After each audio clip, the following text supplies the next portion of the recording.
Welcome to your in-depth monthly astrology overview and zodiac forecast for July 2025. I'm going to share some standout details to begin with, then the event chart right at the top of the month. That always provides an influential backdrop for the whole period.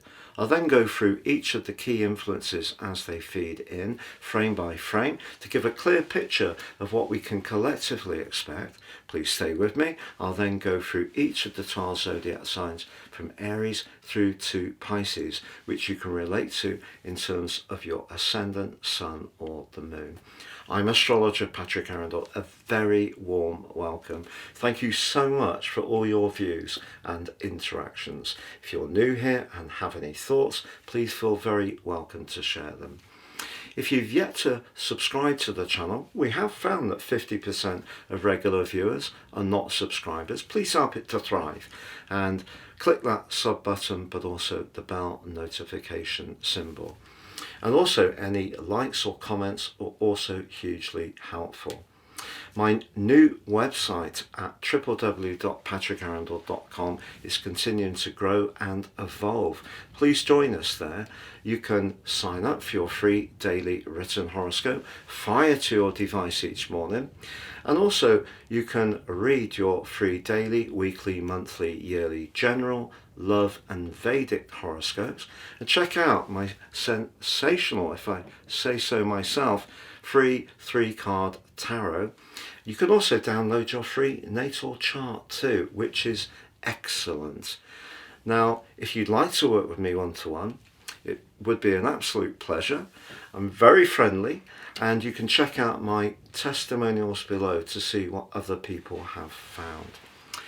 If you would like to take advantage of my unique offer, you can order your personal transit forecast for 2026 now, and I'll give you the rest of this year free. Together with your life roadmap report and 30% off. That life roadmap report is particularly important.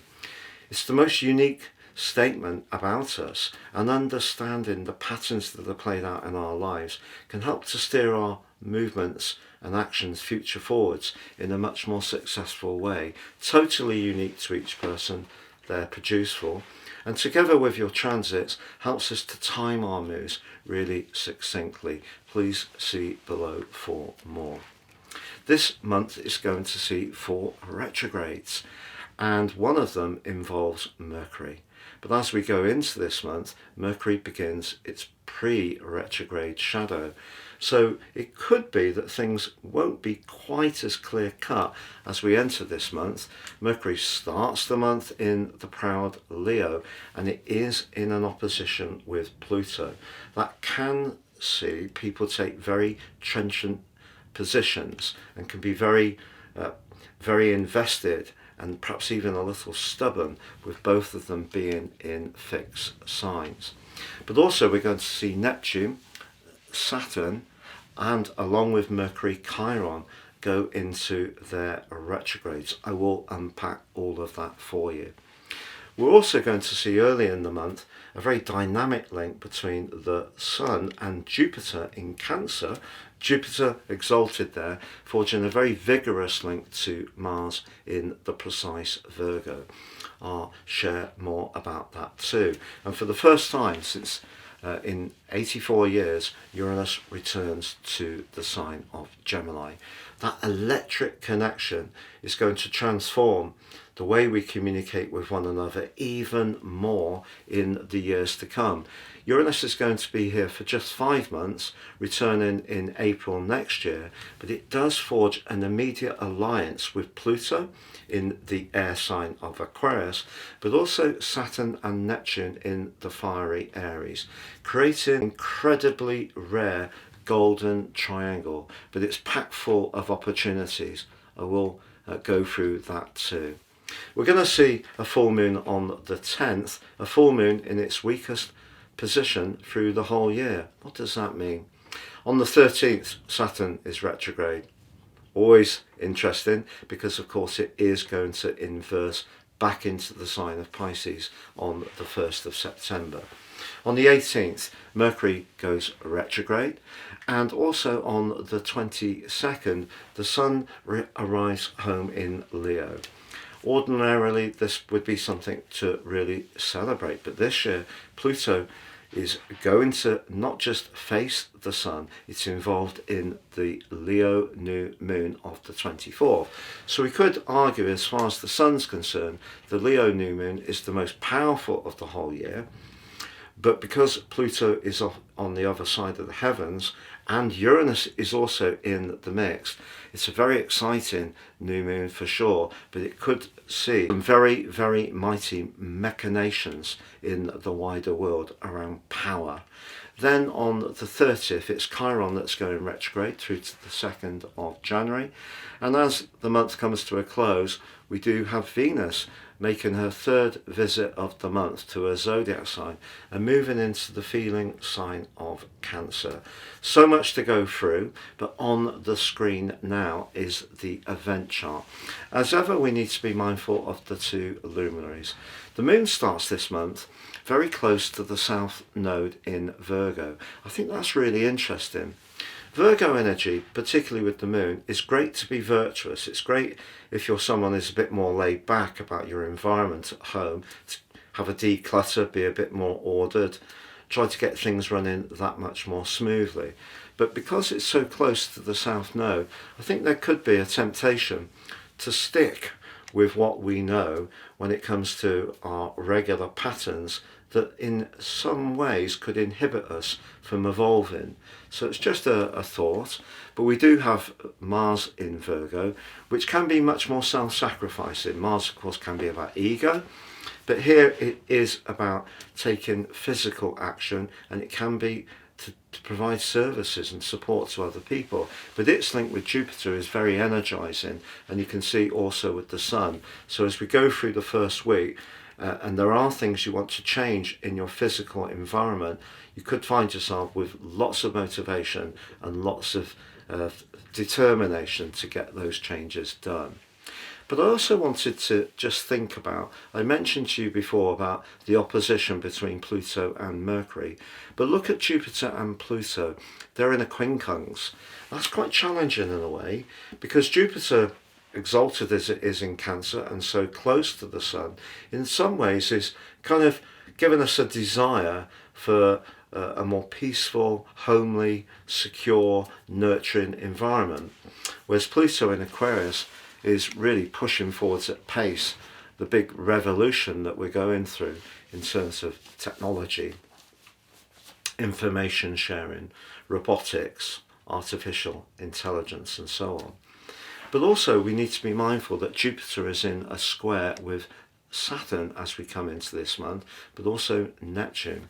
Jupiter and Neptune can definitely exaggerate things in a way, not necessarily always in a positive way. Saturn can be more anchoring for Neptune for sure, but Saturn and Jupiter came into an exact square on the 15th of June in these 2 signs. So we have a bit of a battle. The sign of Aries is about where we start things, but Saturn inhibits fresh new beginnings. Jupiter is very much about how it feels, so we could have a bit of a rub point even at the start of this month between the reality of life and what we're searching for in terms of our human purpose. That's just my take on it.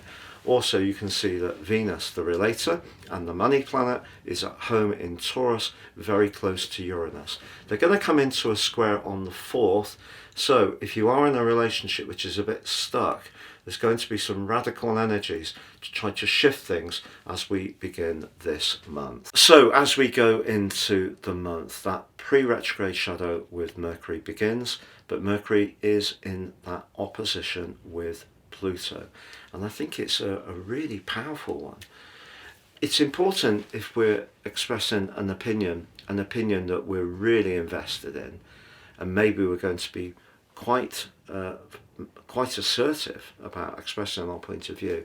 It's absolutely critical that we do get our facts straight, because it could affect our personal reputation with Neptune in the square with Jupiter, which can distort and exaggerate unreality in a way. Saturn being so close to Neptune, it's almost like a rather assertive older sibling keeping an eye on maybe the more idealistic brother or sister. But we can't deny that Saturn is squaring off with Jupiter. So whatever hopes we have as we come into this month, and we could have high hopes with Jupiter and the Sun so close together, and in that very powerful link with Mars. Mars, of course, is the ruler of the sign of Aries, where Saturn and Neptune are. I just feel that we need to be conscious of how we may be perceived as individuals. But if there are things that you want to catch up on, such as a do-it-yourself task that may have been delayed, or you want to talk to a contractor about doing some repairs or improvements within your abode, your desire to grapple with that is going to be very strong at the start of this month. But also, because Venus is in a conjunction with Uranus, we could find ourselves more spontaneous with spending money, but also at the same time more rebellious if we have been on any kind of diet, to be a little bit more in the moment when it comes to the things we may be tempted by, those aforementioned calorific goodies. But because they're both moving, they are exact on the 4th, but they both move into the sign of Gemini. Venus initially on the 4th, followed by Uranus on the 7th. For the first time in those 84 years, it's really, really exciting stuff. So if you're someone who has got a message you want to share, and it's a message that you're very attached to, and it's very bright, and you feel very inspired by this message, I feel that the next few days of the month could see some incredible conversations with Venus and Uranus linking to Pluto. Of course, because Uranus is not a quick mover, Pluto is in retrograde, Neptune now in retrograde, Saturn going into retrograde on the 13th. Broadly through to the end of August, we are going to have that aforementioned golden triangle. And I think that, you know, whether we're talking about telepathy or new technology, I saw a technology where they've developed in China the ability to actually cut trees down using lasers. I mean, this is incredible stuff. In Japan, because of the energy of Aries being ruled by Mars, some kind of hydro energy system where they can raise the level of low-lying rivers in order to generate power in a hydro way, when before it wouldn't have been possible because there wasn't the velocity of water. I think I've mentioned before also about in Britain they're pumping ozone into water to clean it. So we're going to see lots of new technologies come in. I think there has been talk about providing a shield from the rays of the sun. All of this stuff is very sci-fi, but we must really buckle in. It's coming, and it's coming quickly. And, you know, whether it is devices we're going to have in our bodies, it's all rattling along at quite the pace. So these next months, certainly to the end of August, are going to be thrilling, but for some people perhaps unsettling. The people I feel that will thrive off of these changes is really the air and the fire signs. And that's because elementally it works for you. But that said, if there has been an argument at the start of the month around a relationship matter, for example, one partner wants a bit more time to do their own thing, feels a bit cramped with Venus and Uranus in a conjunction, or even a desire to reignite the passion by being a bit provocative, the conversation has to be had. But what Pluto can do, along with Saturn, I feel, is actually help us all to get to the nub of what's really important. So some very profound conversations can occur despite the fact that Venus in Gemini is known as being somewhat flirty, changeable. But I think Uranus moving there is through to the 8th of November, a very, very powerful transition. But on the 10th, we do see a full moon. But it's a full moon in Capricorn. Capricorn is where the moon is detrimented. It's also ruled by Saturn, so a cool position for the moon to be in. But they are both, the sun and the moon, aspected by the nodal axis. So we're really being asked to stay in touch with particularly the North Node, the point of destiny, about where our instincts are guiding us, and not to let our understandable need for physical security, the moon in Capricorn, to inhibit what's best for us at a deeper level within our soul purpose. But on the 13th, the ruler of the sign of Capricorn does go into a retrograde through to the 28th of November, and of course is going to rewind back into Pisces from the 1st of September.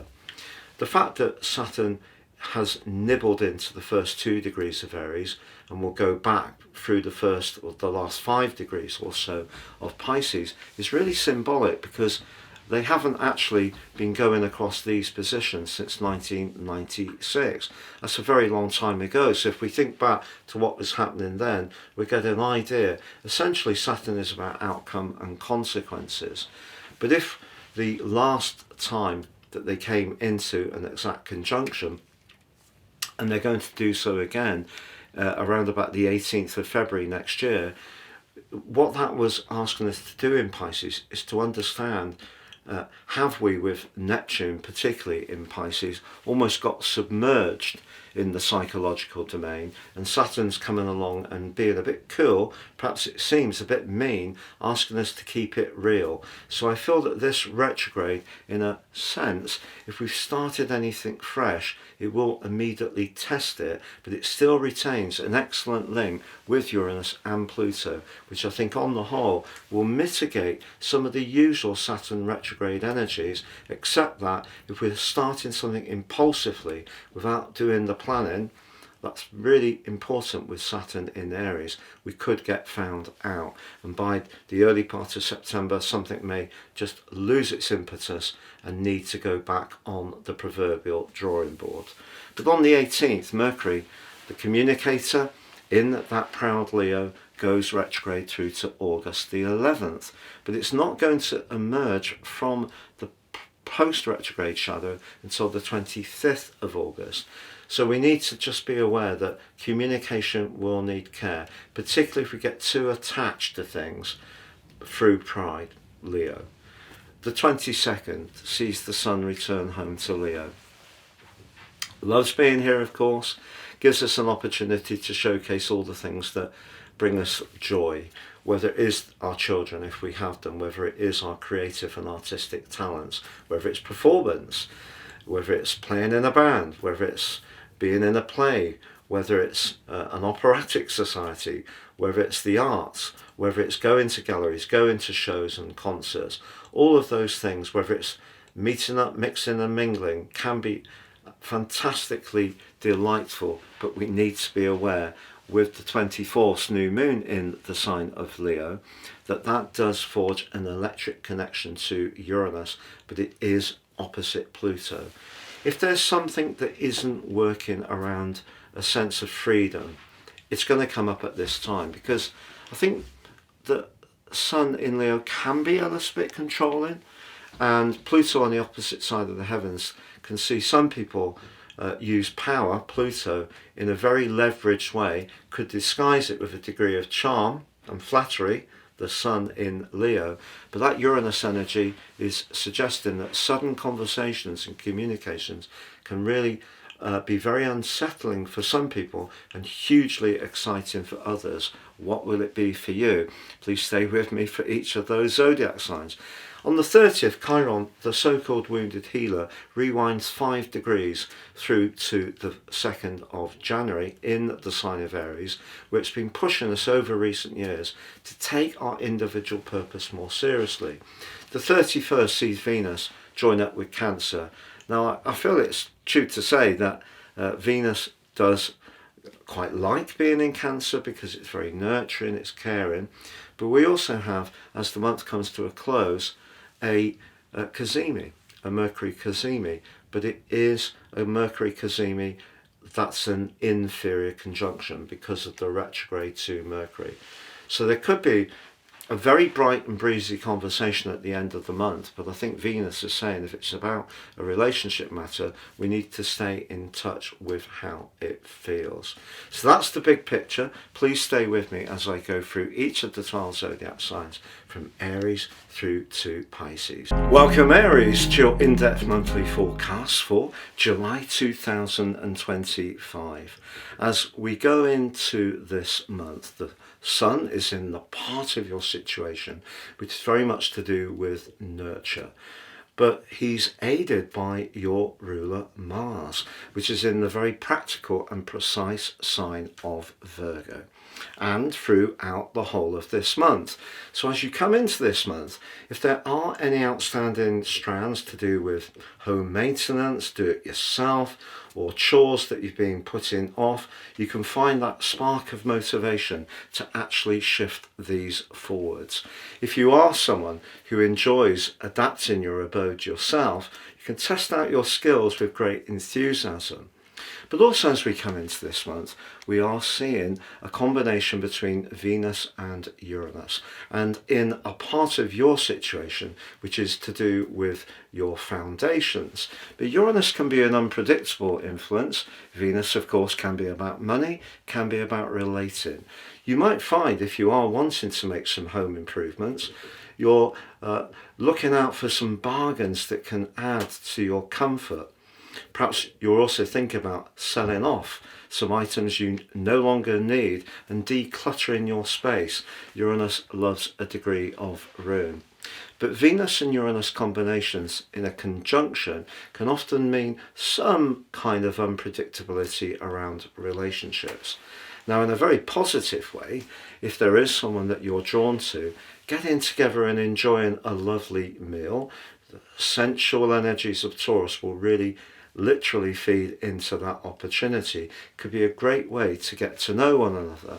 But Venus and Uranus can also see us see things differently when it comes to money. And if you are in a relationship and you do have a different viewpoint to a partner, there could be a frank exchange of views right at the start of this month. It's important to recognise, Aries, that as much as you are the sign of innate energy, initiation, and that's one of the most exciting things about your nature, now you have Neptune but also Saturn in your sign, at least in terms of Saturn through to the end of August. You're being asked in a way to focus your creativity and imagination, Neptune, and your industry and application, Saturn, upon things that are very, very narrowly focused. Because, to be honest, if you do spread yourself too thin, one of the things that could happen this month is your physical vitality could start to feel it. Because on the 4th, Neptune goes retrograde. And it's going to be retrograde through to the end of the 10th of December. Then on the 13th, Saturn follows suit, also goes retrograde, but of course will invert back into the sign of Pisces, a very psychological area, on the 1st of September. So whilst they're together, you can use them effectively despite the retrograde, but it is important to set your targets in that narrow way that I describe. So although you come into this month with your physical vitality very strong and ideal for grappling with those home-based chores and tasks, when it comes to new beginnings or anything that you're wanting to manifest your individual spirit around, I think you have to be quite selective. Now, if you are going through a fresh start around relationships, the combination between Venus and Uranus could mean that things are quite changeable around who you're attracted to, who you're spending time with, even socially. But Venus moves on the 3rd into the bubbly, but I have to say flirty, Gemini. Through to the 31st, this could lead to some unexpected but also quite exciting and engaging encounters. If you are someone who enjoys reading, researching, perhaps even going on short journeys, this is an excellent position for Venus to be in. But on the 7th, Uranus joins up with Venus and moves into Gemini for the first time in 84 years. So this is a really big deal. It's going to go on for 5 months through to the 8th of November. And what's going to happen is Uranus links back to Saturn and Neptune in your sign, in a enabling sextile, but also in a brilliant trine to Pluto in Aquarius. And Pluto in Aquarius It's asking you to think about your long-term future.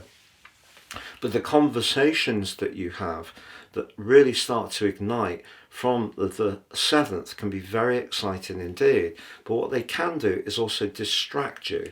So what Saturn and Neptune are asking you to do is to try to retain that focus, despite the fact that there could be some different options which could be very intriguing. But if you do get caught going in too many directions, the net result could be a lot of overstimulation but a lack of progress, particularly from the middle of the month when Saturn does start to go retrograde. That said, on the 10th we do have a full moon.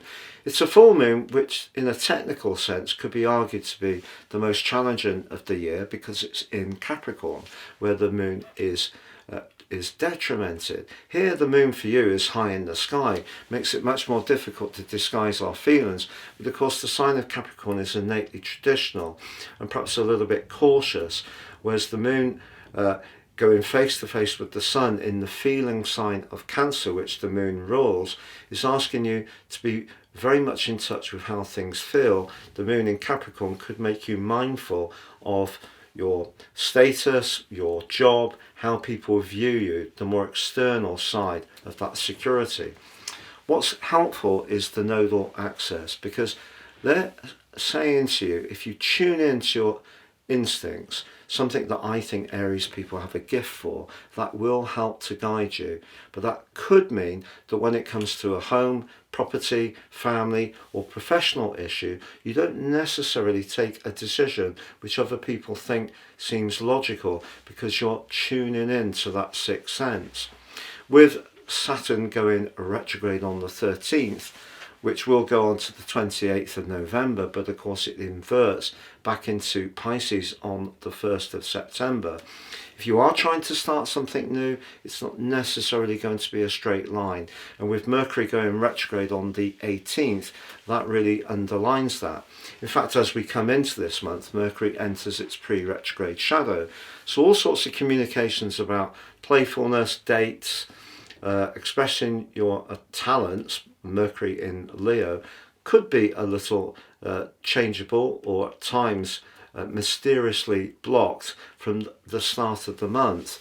Mercury is going to be in retrograde through to the 11th of August, but at least it is in your sister fire sign, which is where the Sun moves on the 22nd. The Sun loves being in Leo, it rules the sign, but it does go immediately face to face with the aforementioned Pluto, asking you to think about your connections to others, your long-term plan. What the Sun's concerned about is what's right for you, the individual, and that could lead to a little bit of a push-pull, particularly in a close romantic relationship. If you want something different from your partner, and who gets the upper hand in the discussion, maybe what really is threaded through the Leo new moon could be argued to be the strongest of the year, with the ruler of the Sun of Leo, but it also forges an electric connection to Uranus and a very positive one to Neptune and Saturn in your sign. So despite Pluto could be a friend that you have a disagreement with, as much as a partner, maybe around your work, if you don't feel you can showcase your individual talent, feel in a current role that particular organisation is not going to be one that you can sustain your investment in for the longer term. Now, because Chiron in your sign goes retrograde on the 30th through to the 2nd of January, if you are grappling in any way with your identity, with Saturn and Neptune in retrograde, Mercury in some ways muting your connections to others, there's a lot of food for thought. And Venus moves on the 31st into the sign of Cancer, just to ask you to connect to someone who's got more of an emotional compass if you do feel a bit stuck. In fact, there is a Mercury cazimi as the month closes, but it's an inferior conjunction because of Mercury's retrograde. What you think about or discuss at this time could require you to reset. But do you know, sometimes Mercury retrogrades can be for the good, because at times we do need to look at things again, recalibrate, and direct our energies in a fresh way. And that could be part of the process towards the end of this month. One thing I will say to you is that I think that Leonian energy that sweeps in towards the end of July can bring a lot more warmth. If there is a chance to meet up with friends, mingle, then take it, but just know that certain plans could change at the last minute. But when it comes to something you're very individually invested or attached to, just expect that things will slow down this month, and you will end up a little bit drained if you're trying to do too many things at once. So it's definitely a month to identify and maximize your energy and investment on the things that are truly important. It's been great being with you, Aries. Thank you so much for joining me. Have a great July. If you'd like to work with me directly and have a particular issue that would benefit from a one-to-one, please see my testimonials below. But also with year 2025 absolutely racing by, you can order your year 2026 personal forecast now, and I'll give you in my special offer the rest of this year free. You'll also get 30% off, but also your life roadmap report, possibly the most important document any of us can ever read, helping us to understand the patterns that are playing out in our lives so far, getting a more intimate understanding of how to work with those energies, and together with the forecast, then timing our moves as best as possible for good outcomes in our situation. Please see the link below for more. Taurus, your in-depth monthly forecast for July 2025 begins with your ruling planet Venus, very close to the restless energies of Uranus. Uranus has been with you full time since March 2019, and one of the biggest stories of this month is that Uranus is going to move forwards on the 7th for a 5-month vacation to the sign of Gemini. But Venus, your ruler, is going to lead the way, moving into the sign of Gemini on the 4th. This can be very good for your financial situation. If you're a creative, an innovator, or an entrepreneur, a dazzling idea you've got at the start of the month could turn into something quite tangible. But then again, if you've been working on something behind the scenes, you can start to get the return, especially if it is something that's a little different, because both Venus and Uranus are going to link with the mighty but tiny Pluto in your sector of worldly connection. And that link between Uranus and Pluto and back to Saturn and Neptune in a more muted part of your chart suggests what you've been doing behind the scenes can bring you a return. But also on the 4th, Neptune, the planet of dreams, which has been in your 12th house since the end of March and can be a potentially challenging energy, does go into a retrograde through to the 10th of December. The significance is that as much as Uranus and Venus move into a very constructive area, with Saturn also joining Neptune in a retrograde on the 13th, if there are any issues that are perhaps more psychological, more to do with your past, that aren't quite resolved, any loose ends that need tying up, particularly through to the end of August, this is the time to grapple with those things. But they may be rather delicate and might not necessarily be things that you're wanting to look at. So if there is something in your past history that was painful, difficult, to do with an accident, a rejection, a disappointment, you may feel that you've worked through that energy, but if you haven't, it will show up with these retrogrades, unfortunately. What you do have in your Astro Toolkit at the start of this month is a sensational link between the Sun in Cancer, very much about feelings, but for you, how you express them, but also Mars, the planet of desire but also action, in a terrific part of your chart in your sister air sign of Virgo, where it will be for the whole of this month. So you can see that we have got a number of different riders and horses shaping up in different parts of your situation. In terms of that Uranian and Venus energy, thinking outside the box could bring a surprise financial uptick, and that could happen as soon as the 7th. But even if it doesn't happen straight away, if you are wanting to work forwards on something that is more imaginative, even innovative, do believe in what you're trying to do. There could also be some key conversations that unfold from the 10th with the full moon in the sign of Capricorn. The Capricorn energy is where your higher purpose is going to show up. The Sun energy is about those quick fire communications. But with Mars giving you such support in the early part of this month, that may have given you added confidence if there is something you want to share with people. So why would Neptune and Saturn be such a potential challenge? Well, it's possible that if there's any inhibition deep within you, a slight lack of confidence, or perhaps you're feeling that you can't quite go for a target because you don't have as much as the experience or knowledge or qualification, try not to let any self-limiting thinking inhibit your progress, because if you do, it will have an impact, particularly with the Mercury retrograde from the 18th, also in a very emotional part of your scope.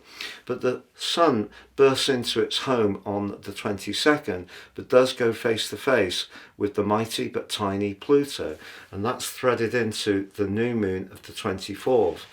That's a new moon if you are thinking about moving home, modifying where you're living, adapting things, working from home. It can be very helpful to you.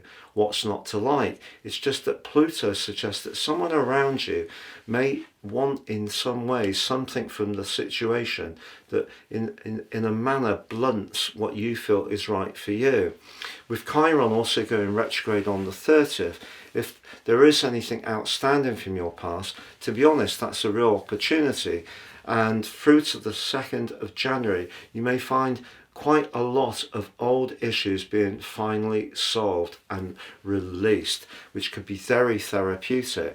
But on the 31st, your ruler arrives in the sign of Cancer, which is terrific. Here, it's very much about the expression of feelings.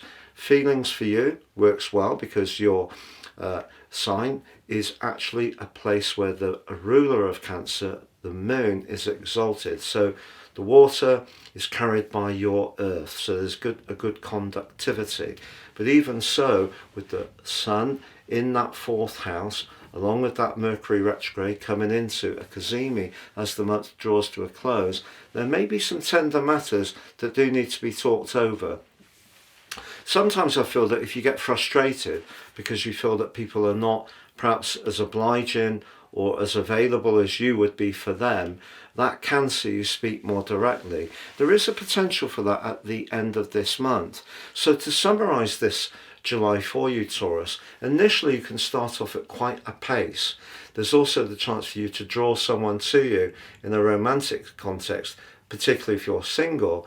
But if you are wanting to do better financially, being more innovative and thinking outside the box can certainly help you. So the only thing that's going to stop your progress this month really is anything deep within you that stops you from really seizing the golden prize because you don't quite feel you're good enough. So it is going to be critically important to maintain your self-belief and confidence for the whole of July.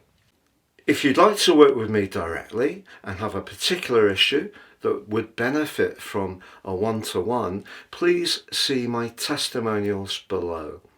But also with year 2025 absolutely racing by, you can order your year 2026 personal forecast now, and I'll give you in my special offer the rest of this year free. You'll also get 30% off, but also your life roadmap report, possibly the most important document any of us can ever read, helping us to understand the patterns patterns that are playing out in our lives so far, getting a more intimate understanding of how to work with those energies, and together with the forecast, then timing our moves as best as possible for good outcomes in our situation.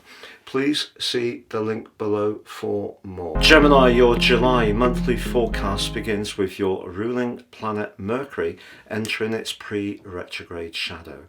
It doesn't actually enter the retrograde proper until the 18th of the month. It just suggests that attention to detail, always important for us all, is just going to take on a little bit more gravity.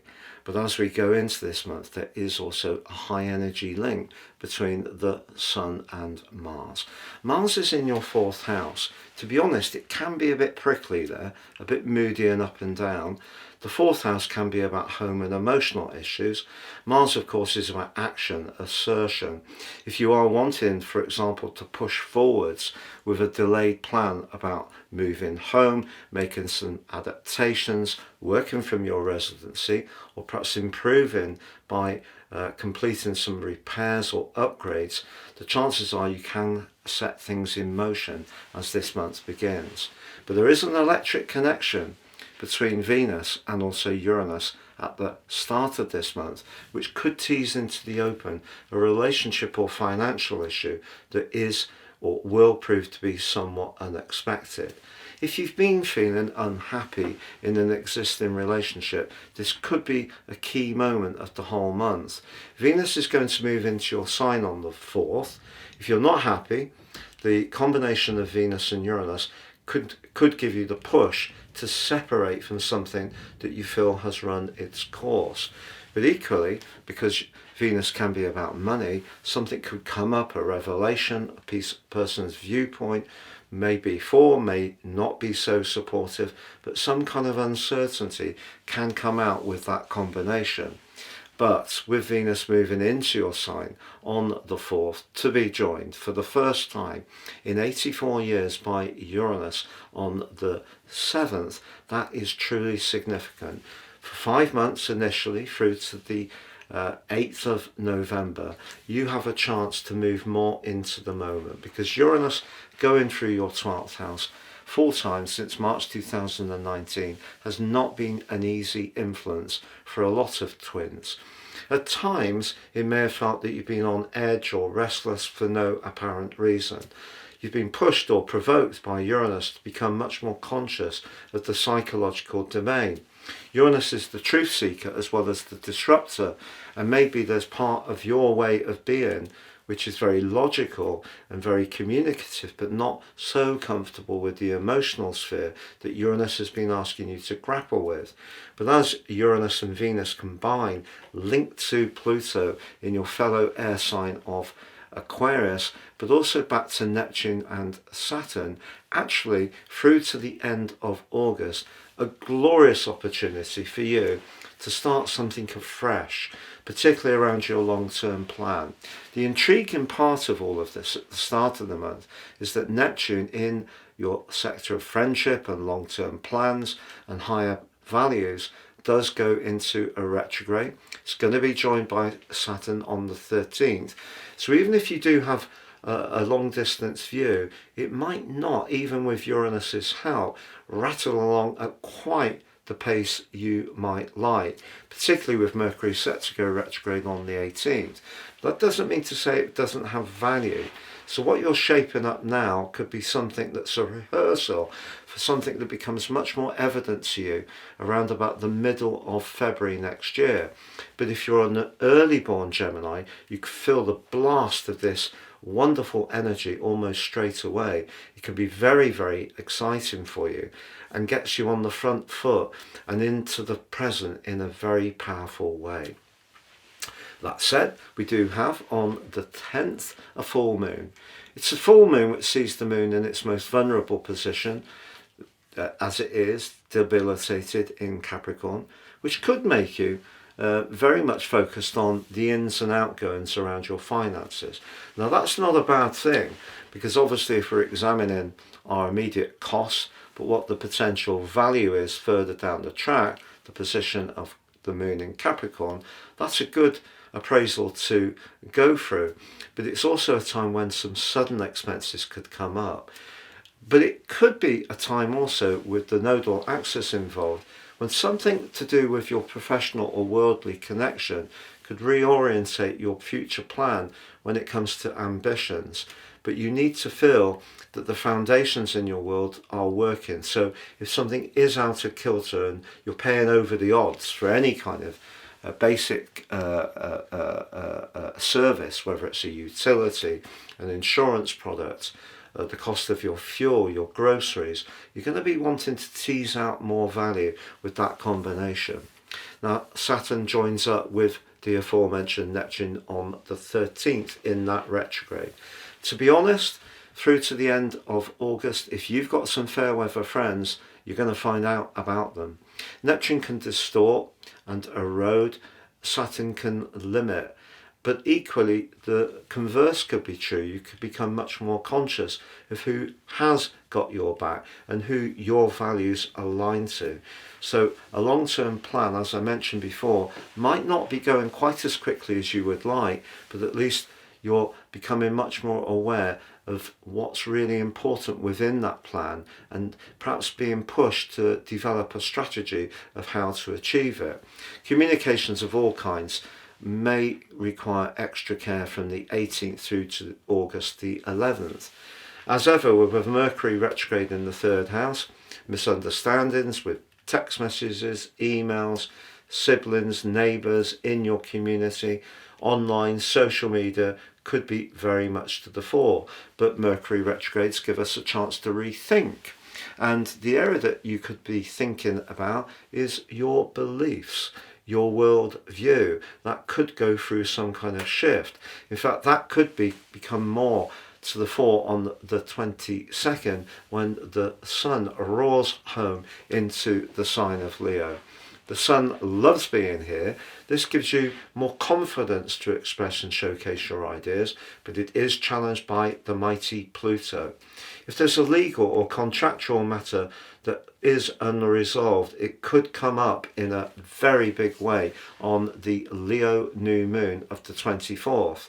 But Uranus in your sign, linking into it, as well as Saturn and Neptune, can give you or tease out some variable ways that you could approach this. It's just that there could be a power battle, I feel.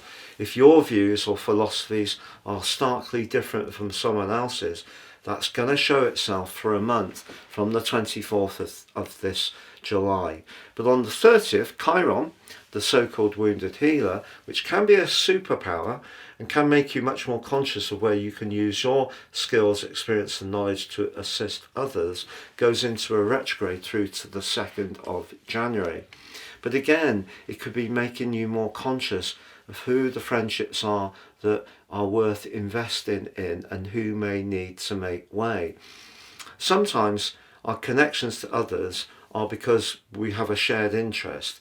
It could be a sports team, it could be a hobby, it could be some kind of philosophy, it could be political. But that doesn't mean to say that we're going to connect with those people in a more personal context.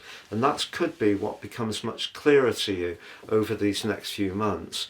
Venus, however, makes an arrival for you, which could be very positive financially as this month draws to a close.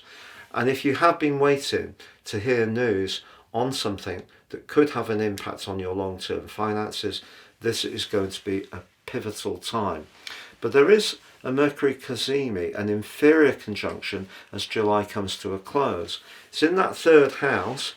In a way, the combination of the retreating Mercury and the Sun could be a more thoughtful Mercury cazimi, which is when we can showcase in a dazzling way our brilliance, quick thinking and ability to pivot fast, all very Gemini-like energies.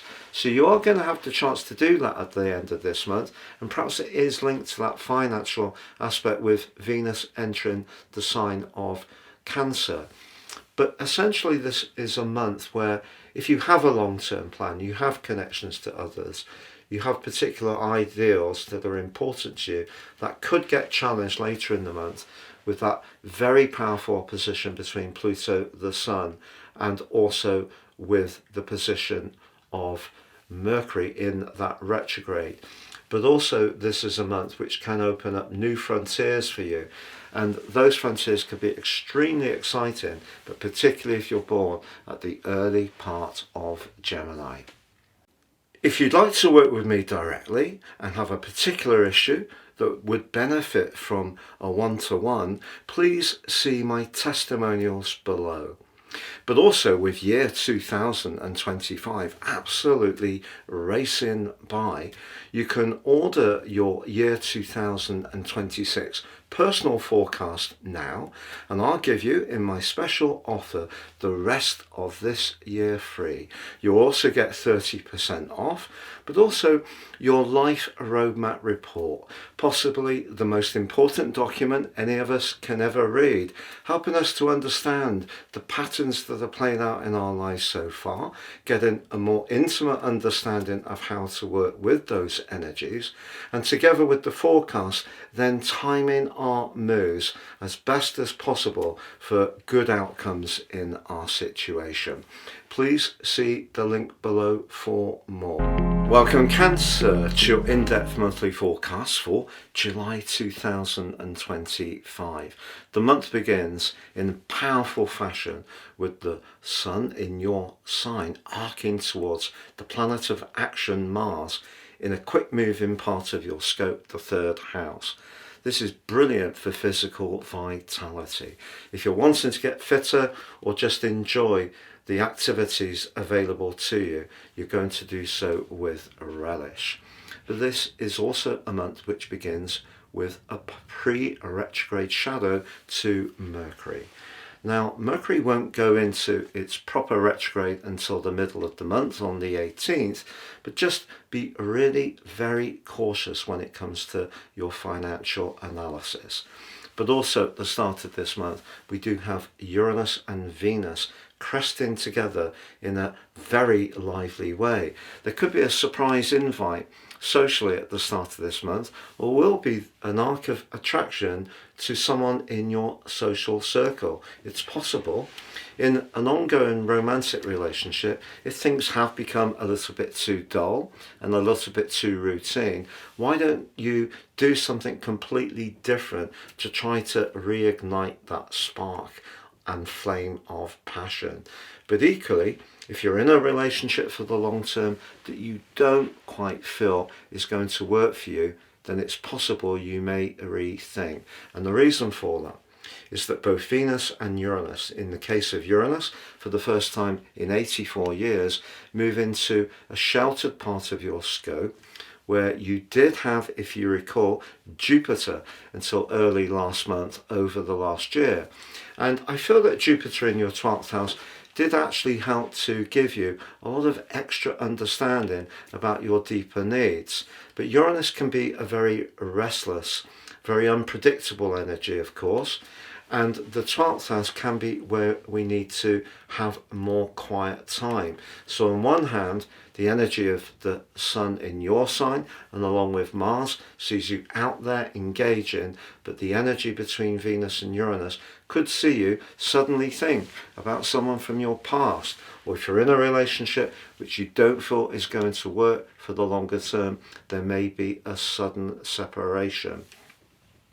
But also on the 4th, Neptune, the planet of dreams, but also in your 10th house, helping you to think about your connection to the wider world, slams on its celestial brakes through till December the 10th.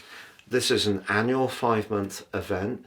Neptune is in the sign of Aries, really giving you some serious prompting about how you can use your talents and artistry in a way which gives you more personal satisfaction professionally, or maybe it is around a voluntary or local role that you have, perhaps in terms of a charity involvement.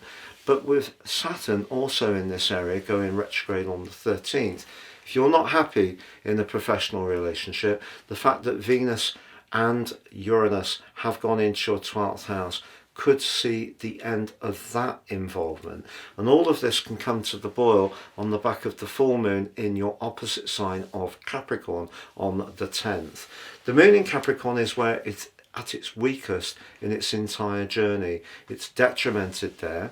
Your sign is very much about nurture, shelter, very much about security, and about your instincts. The sign of Capricorn is much more earthy, of course, but it's also, in a way, feeling the coolness of Saturn, the ruler of that sign. So if there is a situation where you don't feel that you're getting the responses, because essentially the moon's on your 7th house cusp, that you would like, that can make you think again, because it does arc towards the nodal axis, and particularly the north node in your sector of freedoms. That also can be another exit route if you're not feeling very satisfied in a particular involvement. But it's Saturn going retrograde and in your 10th house through to the end of August, which could ask some big questions. If you are in a role that has a lot of responsibility but not necessarily a lot of personal satisfaction, or conversely you're someone who wants to take on much greater responsibility and climb to the top of your particular field, then the Saturn retrograde along with Neptune is going to see you thinking very carefully about this. But by the 1st of September, Saturn is going to invert back into your sister water sign of Pisces, again accentuating the concept of freedom, even if we wouldn't ordinarily think about Saturn as being much about freedom. But on the 18th, Mercury begins that retrograde proper through to the 10th, 11th of August, and it is in your sector of everyday finance, which is joined incidentally by the Sun on the 5th. Now the Sun returning home to Leo is where he's at his happiest, undoubtedly, but he's going face to face with Pluto. There could be a very testing exchange around who does or contributes what, around a shared relationship, professionally, maybe personally, a big stubborn standoff. You could encounter someone who has a very might is right attitude. But because Uranus is in the mix as well, along with Saturn and Neptune, it's possible that it's around a professional situation that this comes up. A power battle, someone who sees things differently to you. Call to action to think about your income, your outgoings, your connection to people, where you feel that there's some kind of leverage being applied to you.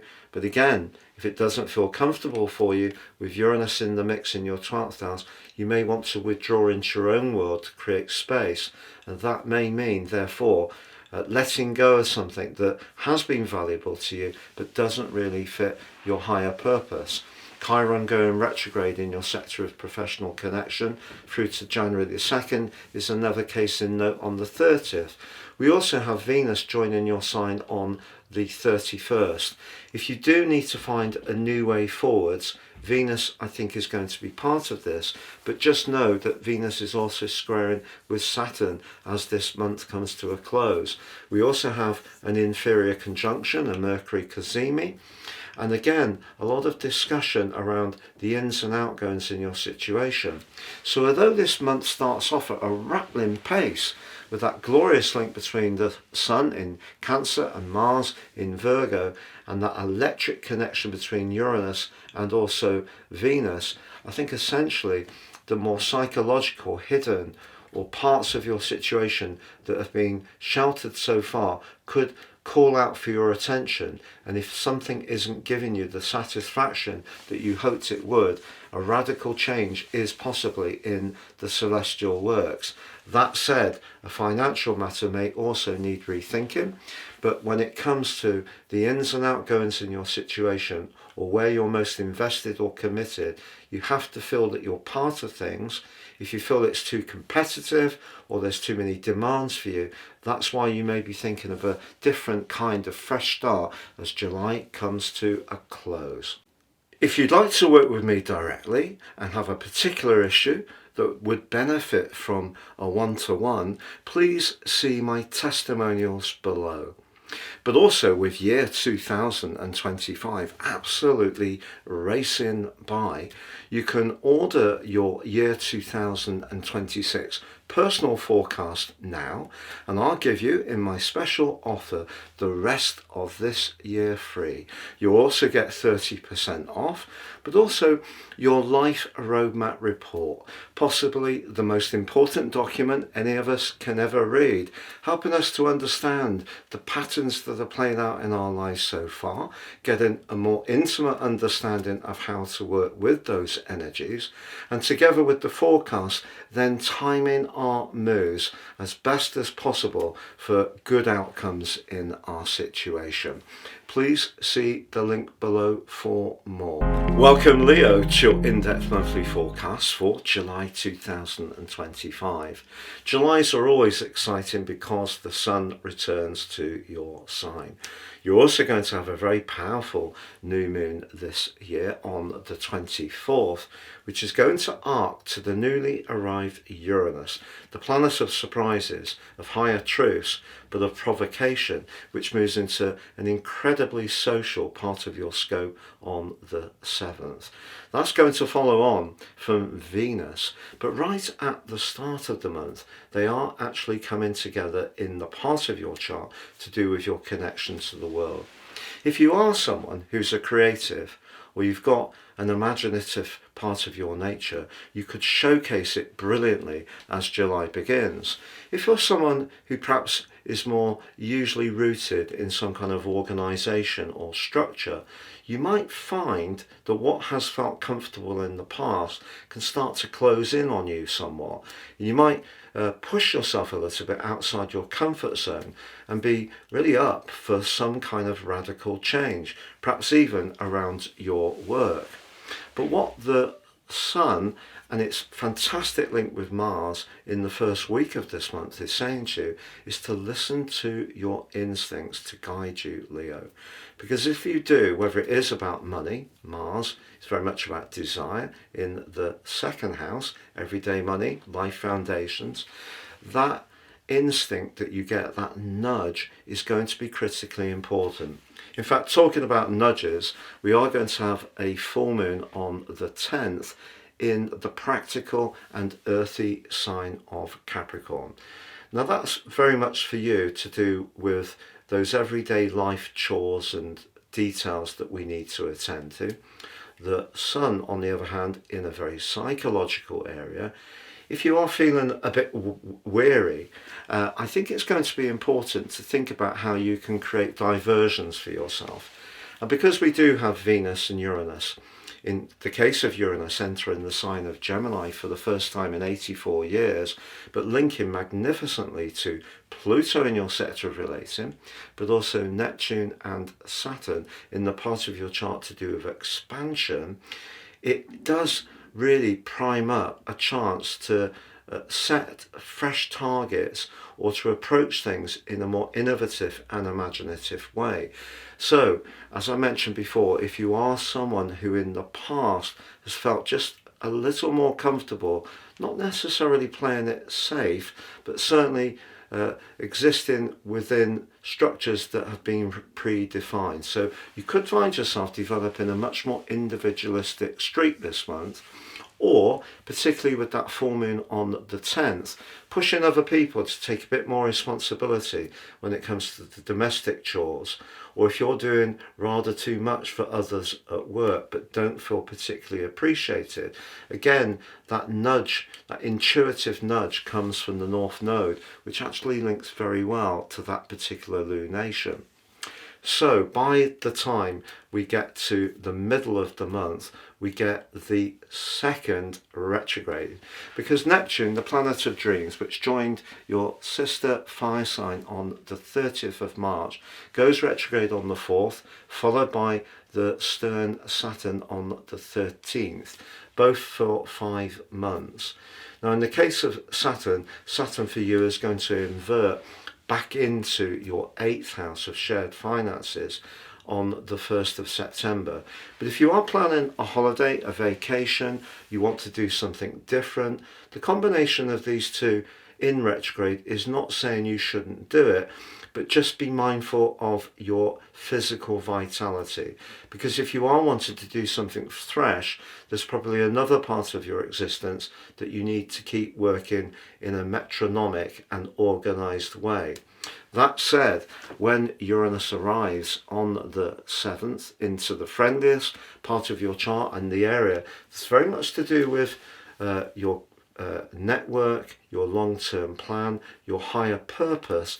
It does forge that brilliant link back to Saturn, Neptune, but also Pluto. So if you're aligning to people whose values really do fit where you feel you are now heading, and this could all be part of Mercury's pre-retrograde shadow, which may give you an extra confidence to take a firmer grip on your life direction. What you're doing in some ways is like a chrysalis. You're recreating your approach. Now, once Mercury goes retrograde on the 18th, the calibration in your situation may create some immediate delays, but with the Sun playing catch up on the 22nd and the new moon on the 24th, Mercury's retrograde is given support. Also, that new moon is linking back to Uranus, Saturn and Neptune, but perhaps more challengingly to Pluto. If there is a relationship in your world, it might be romantic, but it could be with a colleague, it may be with a family member, a friend, someone that you're used to collaborating with, such a business partnership. There may be a complete difference of opinion. Now, the way you deal with this, particularly with Mercury retrograde, is going to be important, especially as Chiron, the so-called wounded healer, becomes the 4th retrograde of the month on the 30th. Because what you're asked to do, and especially with the relator Venus entering a more sheltered part of your scope, a more thoughtful area on the 31st, if something isn't working out, it's not necessarily just that it might change or end, it's how we handle it. So if you can keep the lines of communication open, you can see that another person may have a different viewpoint, even if it doesn't share yours, but try in some ways to keep that sense of collaboration, because with the Sun in your own sign, it's going to bring you into the moment, it's going to give you more physical vitality, but it could also see you a bit more prideful. And if you feel that someone has let you down or disappointed you, one of the things that can happen with the Sun opposite Pluto is people can be too ruthless. And because Pluto can be about power and the Sun is arriving home in Leo, if we're letting a dispute and how we react to it become more personal, it can in some ways stimulate our logical relationship to it. So try to keep that communication going, even if there is a tense moment. And with Venus going into that deep dive at the end of the month, there is also a Mercury cazimi in your sign as July comes to a close, but it's an inferior conjunction because of Mercury's retrograde. So I feel your desire to express your individuality, a fresh start and a new approach is going to be a very strong part of this month. But it could be for someone you're closely aligned to, somewhat challenging, perhaps a surprise. And the best way to handle this is to accept how they might perceive what you're trying to do, not necessarily stop what you're trying to do, but certainly explain it as carefully as possible. But if people retreat into prideful and perhaps even non-speaking positions, that very powerful clash between the Sun and Pluto could be quite tricky on that new moon. So just be conscious of that. As the old saying goes, pride goes before a fall. But it might not be you who's being prideful, it could be someone else. But in terms of your social situation, I have to say that week 2 looks very lively, and you could be quite surprised who you may have a connection with if you are footloose and fancy free. If you'd like to work with me directly and have a particular issue that would benefit from a one-to-one, please see my testimonials below. But also with year 2025 absolutely racing by, you can order your year 2026 personal forecast now, and I'll give you in my special offer the rest of this year free. You'll also get 30% off, but also your life roadmap report, possibly the most important document any of us can ever read, helping us to understand the patterns that are playing out in our lives so far, getting a more intimate understanding of how to work with those energies, and together with the forecast, then timing our moves as best as possible for good outcomes in our situation. Please see the link below for more. Virgo, your July 2025 monthly forecast begins with the Sun in the part of your chart to do with your connections, your network, your friendships, your highest hopes, forging a stunning link with Mars in your sign. The significance of this is in all those areas you can take a central role.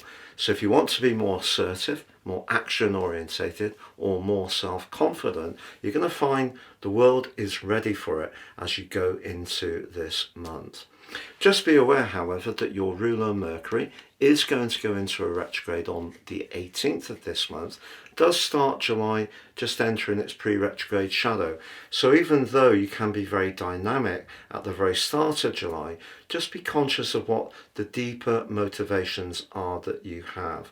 And you could find yourselves at moments this month, but particularly through the last third of July, just needing to have a few more moments to yourself. But I don't feel that's going to be the case at the start of July, because Uranus, which has been pushing and prompting you for some time now to step outside your comfort zone, forges an amazing link with Venus through the first week of the month, and that could give you the confidence, really, together with Mars in your sign, to be a lot braver when it comes to your social interaction, but perhaps also your love life. If there is someone who has been really captivating you, you might take the step forwards to get to know them better. But then again, something could happen completely spontaneously. But you know, the converse can be true, Virgo. If you're in a relationship which you feel has become very, very dull, it's possible that that particular combination at the start of the month could in some ways ask you or your partner to change things up a little bit. If you're ready to do that, it could actually be a very good thing for the relationship and reignite that initial passion you first had. And one of the best ways to do that is to be spontaneous in some ways, because although you have a real appreciation of structure, a pattern of life, at times I feel that can steal your passion. So what you're really being encouraged to do at the start of July is really go for it. And the more you can, the more exciting and stimulating life can be. But I have to be honest, once Mercury goes retrograde and the Sun does move into the sign of Leo on the 22nd, if something isn't working, that may be a time that you're really considering what your options should be. But on the 4th, Neptune, the planet of dreams, which entered a deep and psychological part of your scope on the 30th of March, begins a retrograde. Now, of course, Saturn is close by and he follows suit on the 13th. And in the case of Saturn, through to the end of August, he is, like Neptune, going to be retracing his steps in that very deeply psychological area. The 8th house can be where we reimagine a way of being, or it can be where things can come to a close. In a more practical way, it can be about finance. Now, on the 4th, Venus, the planet of relating, moves into a very visible part of your chart.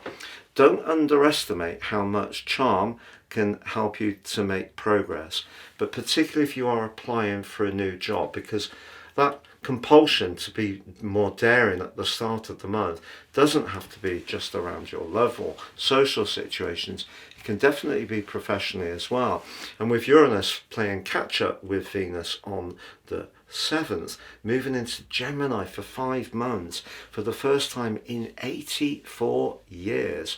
What an opportunity for you to try something fresh, because Pluto in retrograde in the sign of Aquarius has been asking you since the end of November last year to perhaps rethink something that has served you well in terms of your work, life routines, or life habits and patterns. But it is asking you to perhaps rethink. So if you have been in a role which has been very stable, perhaps has paid well, perhaps you've enjoyed it, but if you're really honest, has the passion gone from it?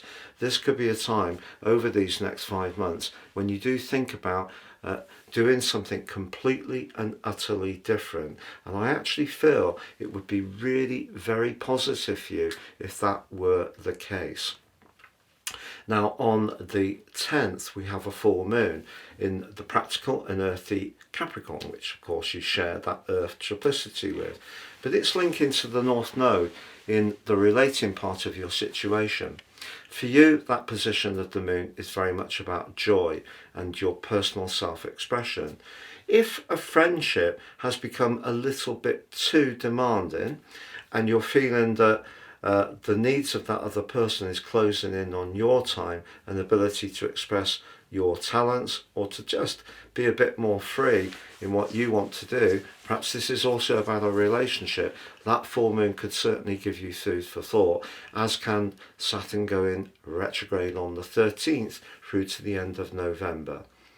If you are working with your long-term finances and you're trying to squeeze more from your assets, as Mercury, your ruler, goes retrograde on the 18th, I think you're going to quarry some information, perhaps even as late as the last day of this month, when Mercury is in GEMINI, an inferior conjunction because of the retrograde, but it could see you becoming much more conscious of a key detail that you've not been aware of, and that could feed into your calculus when it comes to long-term financial planning.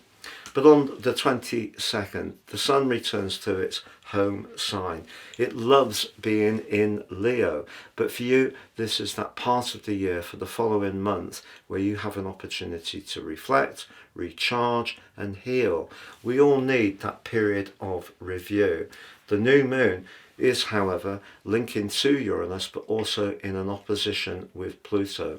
If you're caught up in any work-based politics, if it's a hostile environment, if there are lots of expectations and demands, but it doesn't seem much salute of your efforts, often very conscientious, that could get you really thinking about what you should do. Fortunately, on the 31st, Venus moves into the friendliest part of your chart and gives you an opportunity to use your connections or have a meeting with someone that could prove to be very interesting, but that meeting may be confidential. You may be doing some deep research with that Mercury GEMINI as the month comes to a close. So essentially this is a month when you can try some very fresh approaches, but do have the confidence to keep driving them forwards, Virgo, because you may find with the retrograde to Mercury and the Sun moving into Leo and the new moon that suddenly the impulse to change things could go away a little bit, because what you know and what feels familiar could feel safe and secure, but also it could be rather entrapping. So this is definitely a time to be as bold and on the front foot as you possibly can be, and certainly at the start of this month the heavens give you every support to be so. If you'd like to work with me directly and have a particular issue that would benefit from a one-to-one, please see my testimonials below. But also with year 2025 absolutely racing by, you can order your year 2026 personal forecast now, and I'll give you in my special offer the rest of this year free. You'll also get 30% off, but also your life roadmap report, possibly the most important document any of us can ever read, helping us to understand the patterns that are playing out in our lives so far, getting a more intimate understanding of how to work with those energies, and together with the forecast, then timing our moves as best as possible for good outcomes in our situation. Please see the link below for more. Welcome Libra to your in-depth monthly forecast for July 2025. Your ruler Venus is right at the heart of the cosmic action this month, but also Venus rules or governs the 7th house, which is where you have the mighty Neptune and Saturn, and they're both going into retrogrades this month, but they're going to be forging a very constructive angle to Venus and also Uranus as they both jointly move on the 4th and the 7th into the air sign of Gemini. Now for you, that's very much about freedom. So with Neptune going retrograde on the 4th and Saturn starting his retrograde on the 13th, if there is a relationship which isn't working very well for you, the desire for personal space, independence and freedom could be extremely strong, but it doesn't have to be that way. It could be an opportunity for you to reimagine a relationship, but perhaps just giving each other permission to pursue some of your own independent interests.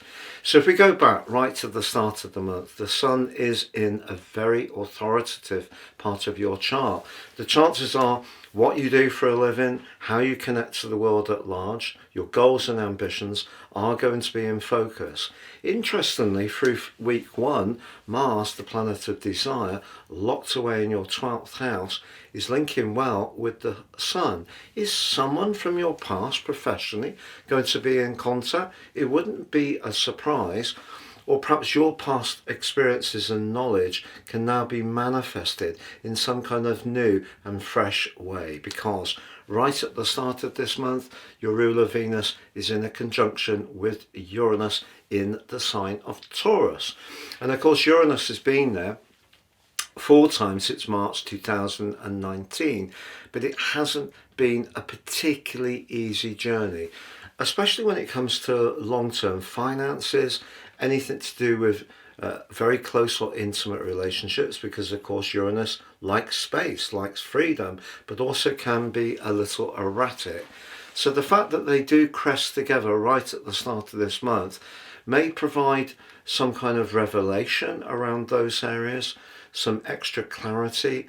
Maybe you're going to have a very magnetic connection to someone, because the 8th house can be where things get very hot and very intense. But then that shift with Neptune going retrograde, if you have got doubts about a relationship, Neptune could emphasize them.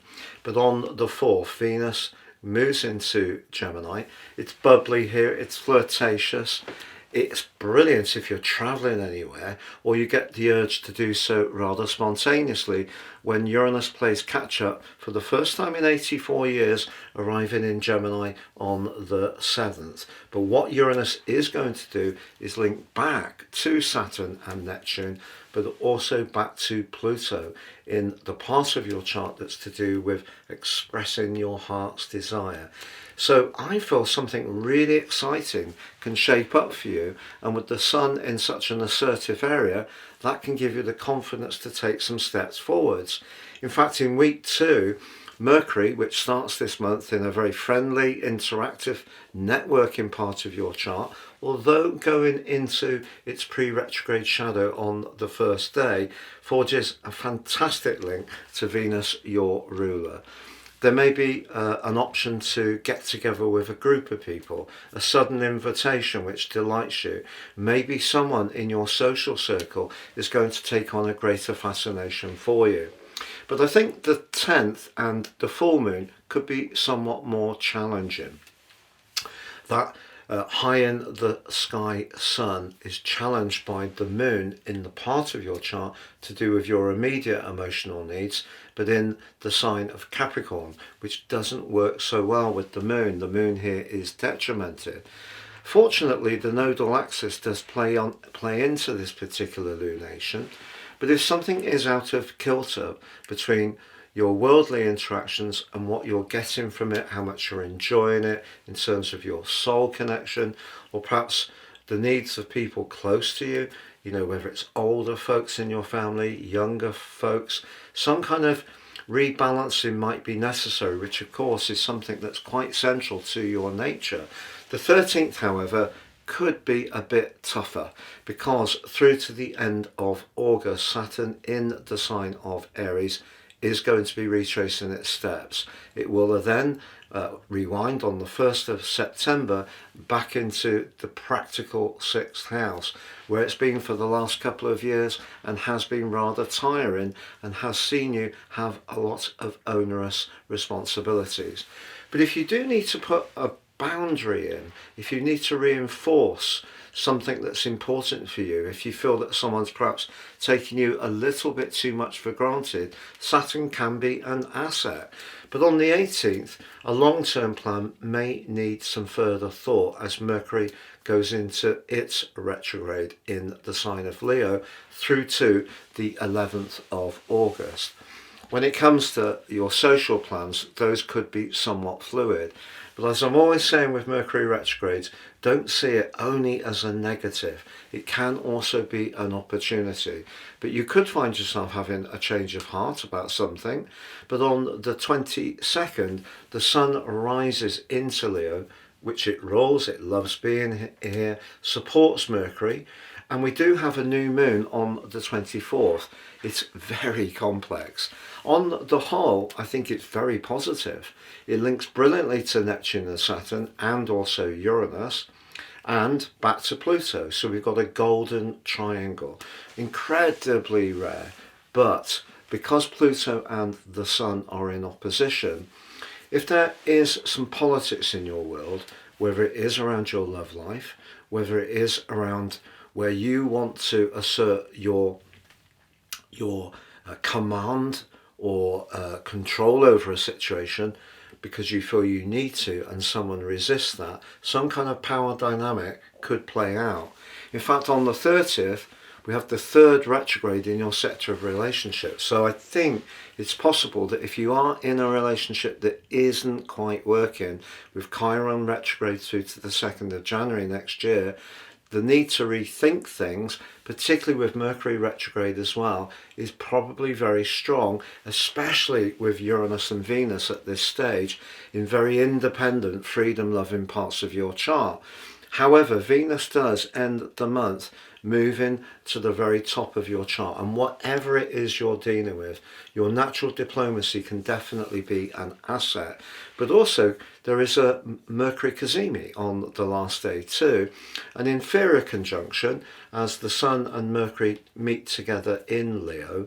That will help you to perhaps get clearer about what you need to do if there has been some uncertainty. But I think relationships generally may be an area that are going to require some care, patience, persistence, but perhaps also resetting. Or is it resetting your boundaries? Sometimes the 7th house isn't just about relationships, it is about competitors.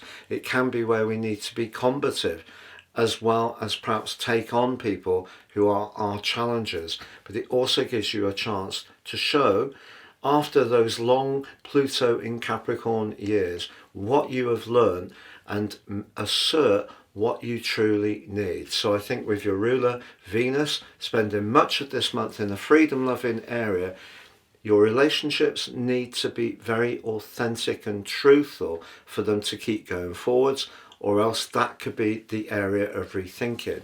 But it doesn't have to be a romantic tie. It could be around any kind of relationship at all.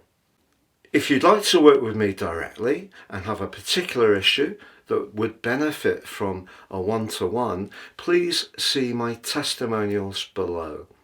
But also with year 2025 absolutely racing by, you can order your year 2026 personal forecast now, and I'll give you in my special offer the rest of this year free.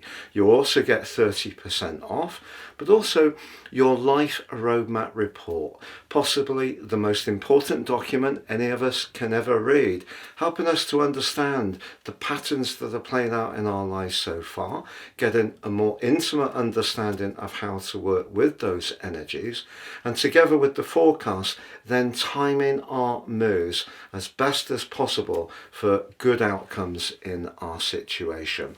Please see the link below for more. Welcome Scorpio to your in-depth monthly forecast for July 2025. Your traditional ruler Mars forges a storming link to the Sun through the first week of this month. I feel you're going to burst into July with a lot of enthusiasm, but also Uranus, the planet of surprises, and Venus, the relator, come together on the 4th in an electric way, which could mean whatever you do at the start of this month can see some spontaneous meetings, suggestions, and perhaps some exciting developments, and maybe also around your love or social situations. But then on the 4th, Neptune, the planet of dreams, followed by Saturn on the 13th, are going to go into retrograde in the practical 6th house. They're going to be followed on the 30th by Chiron, the so-called wounded healer.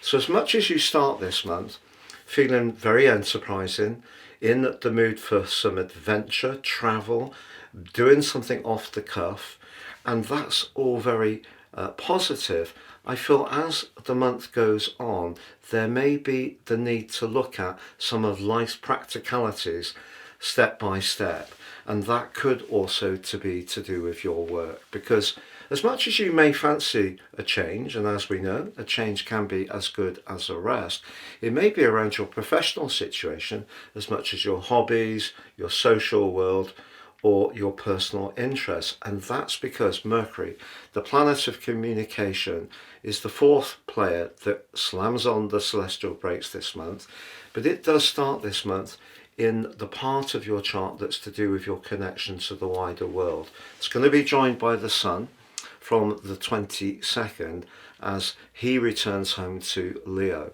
and it's a really intriguing skyscape, because that energy of Mercury suggests you may be rethinking, perhaps even considering some training, a job that is linked to being independent, or perhaps to do with travel even. But it does go fully retrograde on the 18th. And Mercury retrograde, as we know, can be challenging, but they can also tease opportunities. And the thing that's interesting about the sign of Scorpio, although you're someone who can be, you're obviously a fixed sign, so continuity is important to you, but when change comes, it tends to come very dramatically and sometimes very quickly. And the key here, Scorpio, is that also on the 4th, along with Neptune going retrograde, Venus dives deep into the most sultry part of your scope, but also joins up with Uranus, which arrives in the sign of Gemini for the first time in 84 years, but they both link back to your modern ruler Pluto, and that's in the part of your chart to do with how you feel about things very deeply. And of course you do have a very intense, and I feel very sincere nature very often, and I feel that maybe something needs to alter around where you're living. Maybe you need more physical space, maybe you'll be restless and want to actually move, or maybe it could be around a job. But Uranus moving into your 8th house is really intriguing, because the 8th house is a very psychological area. It can be about change, it can be about where things end, but it's definitely where things can be rebirthed. Uranus is very much the truth seeker. It's the ruler of the sky in mythology. It's actually exalted in your sign. But in the 8th house, if there's anything that you're a little bit too attached to, whether it's a person, perhaps a sexual relationship, or is Venus and Uranus together actually going to see you find someone so alluring that it's very difficult to resist them? All of that's possible, but what Pluto's saying to you, and also Saturn and Neptune, is that it has to work in terms of how you feel, but it also needs to work practically too. And that brings us to the full moon. Obviously, full moons can be supercharged. Being a water sign, you understand that, but this is a full moon where the moon is hosted by Capricorn. Capricorn is a cool position for the moon. The tension that Saturn can bring to the sign makes the moon here perhaps a little bit more remote, and it's detrimented, but it does forge a fine link with the North Node. You could find yourself discussing something or thinking about something in a very powerful way over the following 2 weeks, and that is going to be a full moon that could see you come into some final decisions about what you do want to change, bring greater variety to. But with Saturn following Neptune retrograde on the 13th, the practicalities of whatever you plan need to work too. We can all have those days when we just think, I could just head off into the sunset. We can access our dreams. If we can have the physical time to escape into our imagination, that can be very healing. Whether it's through reading, music, getting in nature. But I feel that this is actually quite a thinking moon for you. You're going to do a lot of thinking and discussing what is going to be the outcome, because on the 18th, Mercury fully slams on the cosmic brakes through to the 11th of August. If you're not happy where you're working, you're going to want to change it over the month from the 22nd. But if you do change it, it could be the best thing you've done, because being a fixed sign, you can be very adhered to what feels very comforting in terms of the familiarity, but that also can steal your individual passion. And what you're being asked to do in the last third of this month, Scorpio, is actually demonstrate your authority, your confidence, your leadership abilities, because the new moon, which occurs on the 24th, although it is in opposition with your modern ruler Pluto, which can create the potential for a big clash of wills, maybe inside yourself, a conflict between, do you push outside your comfort zone and seek that golden prize, or do you stay with what you know? But Uranus particularly is pushing you to be aware of perhaps innovating, trying fresh approaches. And then also Saturn and Neptune, despite their retrogrades, are saying, look, this still needs to work practically. The other thing with Chiron, the so-called wounded healer, joining the other two planetary players in the sign of Aries in the retrograde of Neptune, Saturn, then Chiron, they're all essentially saying that when it comes to your physical well-being, it's important that you also get rest, that you also eat and drink the right things, that you get plenty of exercise along with the rest, good sleep, get a good practical balance in your life. So if you are taking on some kind of big challenge with that Leo new moon, or you are wanting to change your life in some kind of radical way, you must look after yourself extremely well. But on the 31st, Venus does move out of that intense, potentially very sensual part of your chart that it's been travelling through, which could see you in some ways benefit financially from somebody else's good fortune, somebody you're close to. You may in some ways benefit from a legacy or an inheritance, a pension or an insurance payout, a compensation claim, but equally you may put together your paperwork around your own affairs when it comes to what would happen future forwards. But then Venus moves into that freedom loving area that the Sun was in through to the 22nd. Venus in the ninth certainly asks us to get in touch with the truth of our relationships, but also on the same day, the 31st, there's a Mercury cazimi. You probably know that's when the Sun glows up the abilities of Mercury. Mercury retrograde in your 10th house a clarity, a thunderbolt of clarity around a professional situation that you may have been grappling with since Mercury entered that pre-retrograde shadow at the start of the month, or more noticeably from the 18th, but you can work it out by the end of this month. And it's all about, however much you aspire to or yearn for a change, some kind of newness in the early parts of the month, I think that part of you that can be very much aware of the practicalities of life, but also if you're someone who's ambitious and wants to be successful, it's all there for you at the end of this month. But I think that clash between the Sun and the new moon and Pluto just suggests you may have to give up something around your home and emotional life to grab something, particularly if it's an improvement to your status or to your finances. If you'd like to work with me directly and have a particular issue that would benefit from a one-to-one, please see my testimonials below. But also with year 2025 absolutely racing by, you can order your year 2026 personal forecast now, and I'll give you in my special offer the rest of this year free. You'll also get 30% off, but also your life roadmap report, possibly the most important document any of us can ever read, helping us to understand the patterns that are playing out in our lives so far, getting a more intimate understanding of how to work with those energies, and together with the forecast, then timing our moves as best as possible for good outcomes in our situation. Please see the link below for more.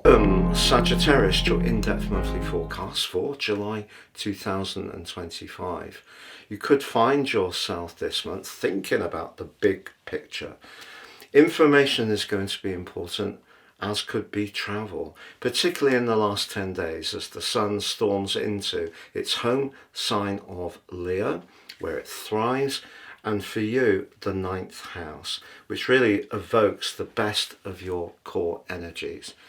But Jupiter, your ruler, moved into a new home, as you know, last month, into the deep, psychological and intense sector of the 8th house. And as you come into the new month, the Sun in that location is linking very impressively with the planet of assertion, Mars, which just so happens to be in the most visible part of your chart. So as much as there is that part of you that does love to investigate, research and garner information, you could be thinking very deeply about things like finance, shared assets, investments.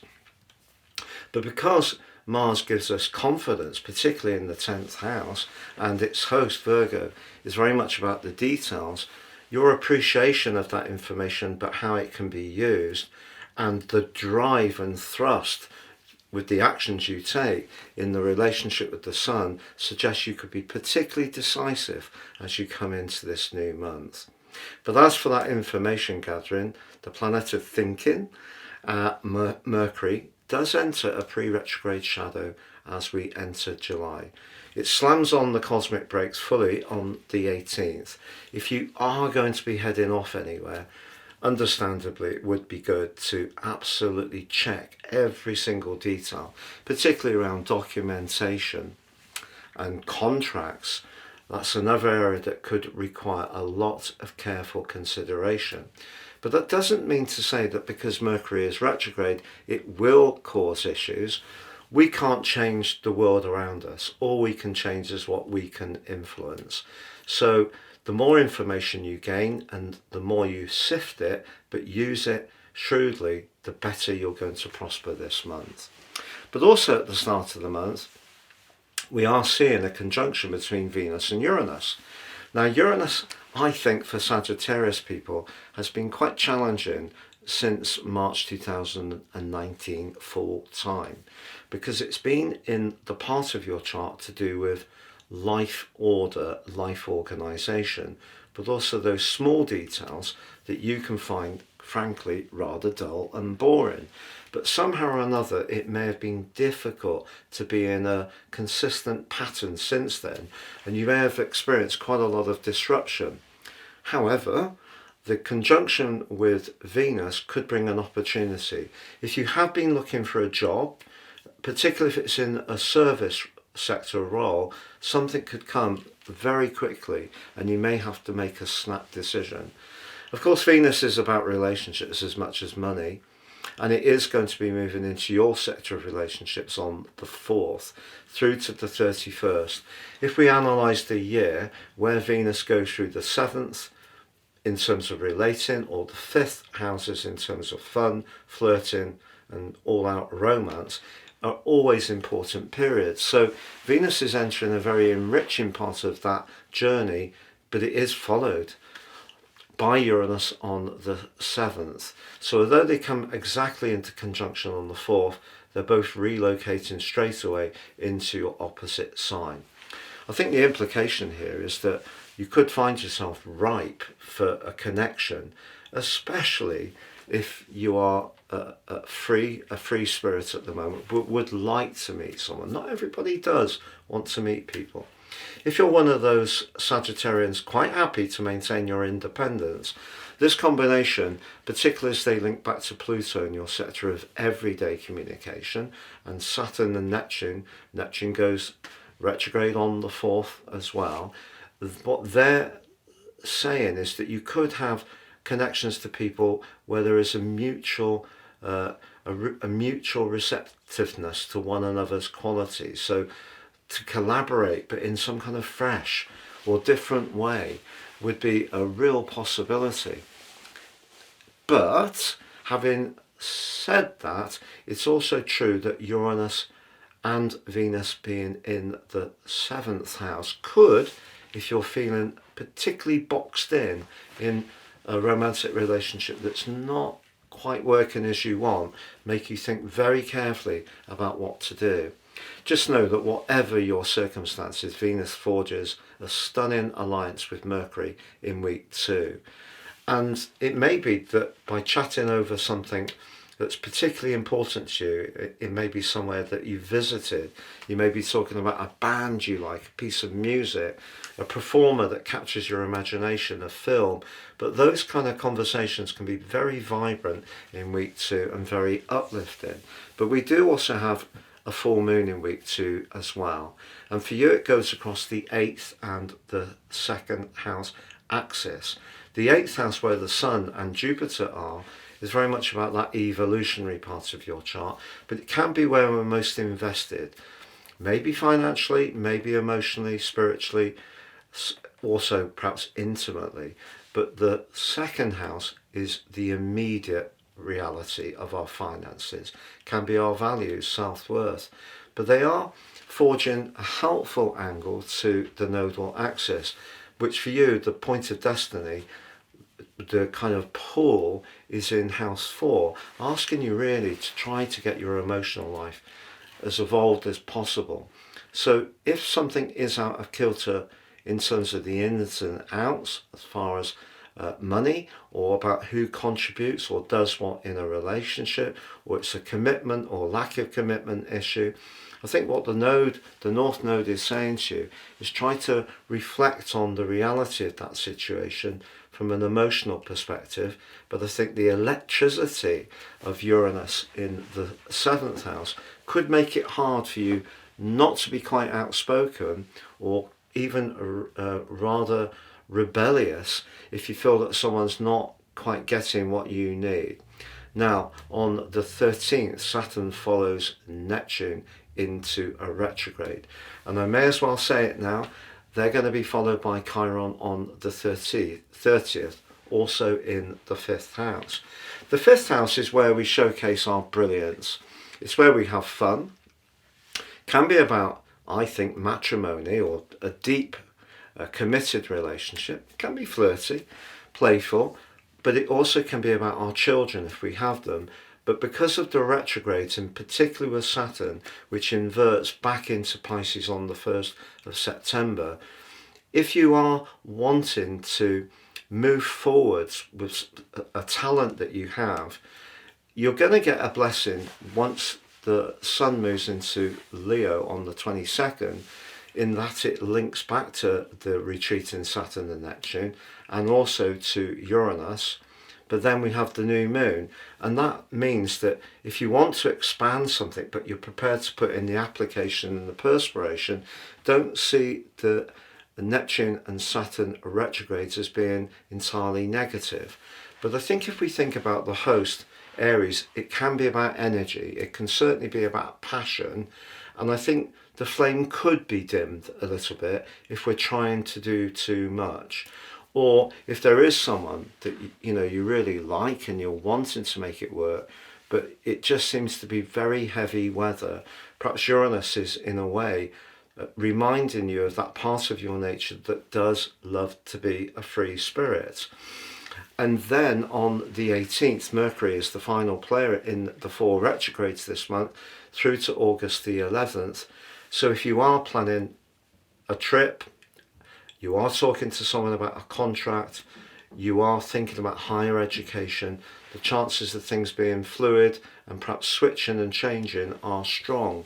But because you are such an information gatherer, which if you recall, that's really the start of this journey this month, you can convert that retrograde to an absolute asset in your astral toolkit, because whatever you're confronted with, the more you gather and the more informed you are, the more that will help you to make the right decision for you.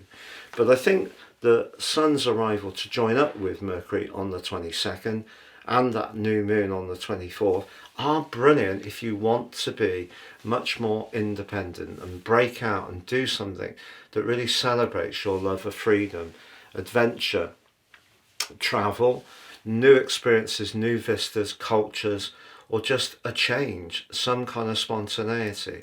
So the first part of this month, the first 2/3, weirdly is a lot to do with evolution, but it could be to do with evolution around key relationships, but not necessarily romantic ones.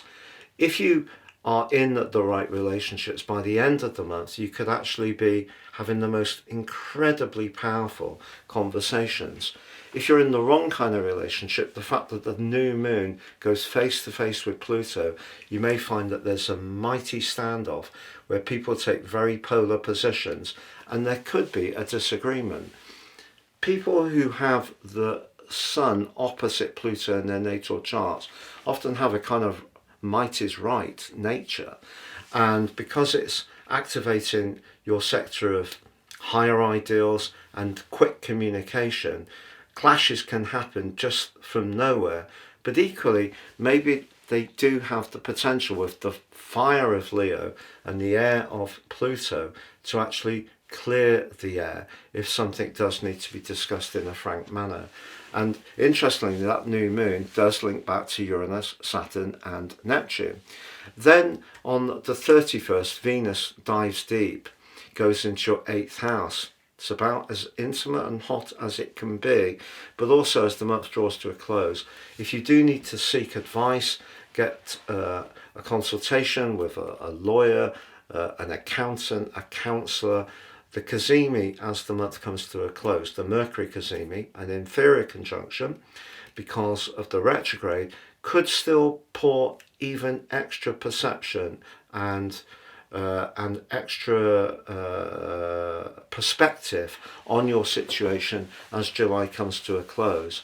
But the one thing this month won't be, Sagittarius, is dull. And I generally think for you, getting Uranus out your 6th house from the 7th is going to be something you're really going to appreciate. And if you're someone who does like to enjoy connecting with different people, in whichever way or whichever situations, some very exciting encounters are going to light up the second half of this month.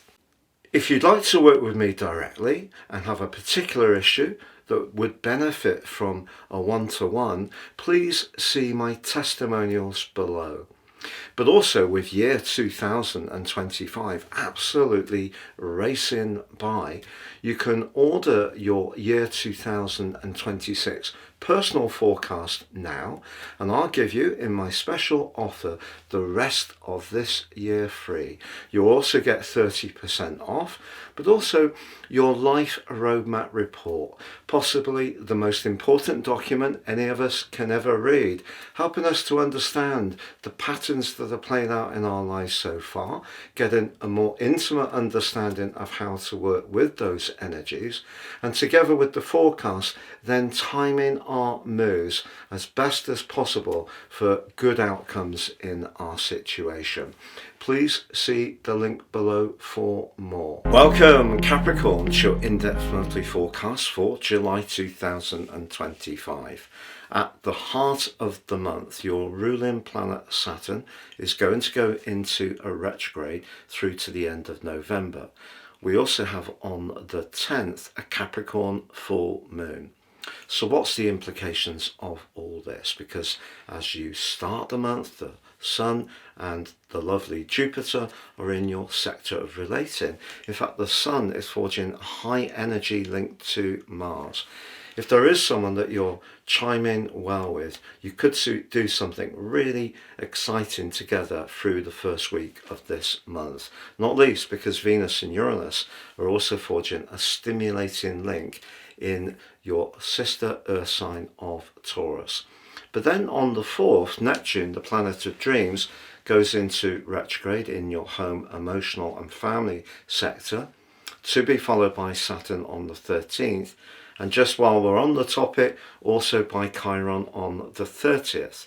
But also at the start of the month, Mercury is preparing the way for its retrograde on the 18th by going into its pre-retrograde shadow in a part of your chart that really urges you, when it comes to anything to do with long-term financial investments, to manage the details of whatever you're thinking or discussing with a great deal of care from the start of the month. But what about Venus and Uranus? Because they forge that dazzling link in your 5th house. If you are someone who would like to connect to somebody, it could be that this could happen really early on in this month.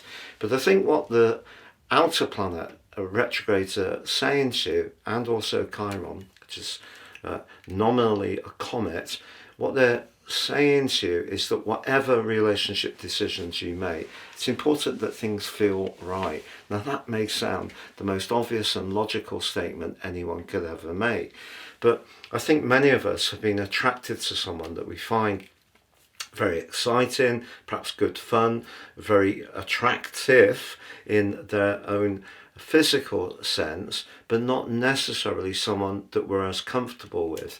And that's the key, because feeling comfortable is really important. And I think that those retrogrades through that sector of emotion is something to be mindful of. But then Venus and Uranus move into a much more practical area. Uranus moving into the 6th house for 5 months. If you're not particularly fulfilled in a job at the moment, don't be surprised if you're making some changes over that 5-month period. You could also reorder some part of your daily structure, which you may feel has become a bit stifled and rather predictable too. But on the 10th, we have that very powerful full moon in your sign. Essentially, while the Sun and Jupiter are in your 7th house, you're focused on the quality of your interactions, not necessarily a individual personal relationship. So it could be how you're connecting with people at work, with family members, friends, and it just gets much more attention.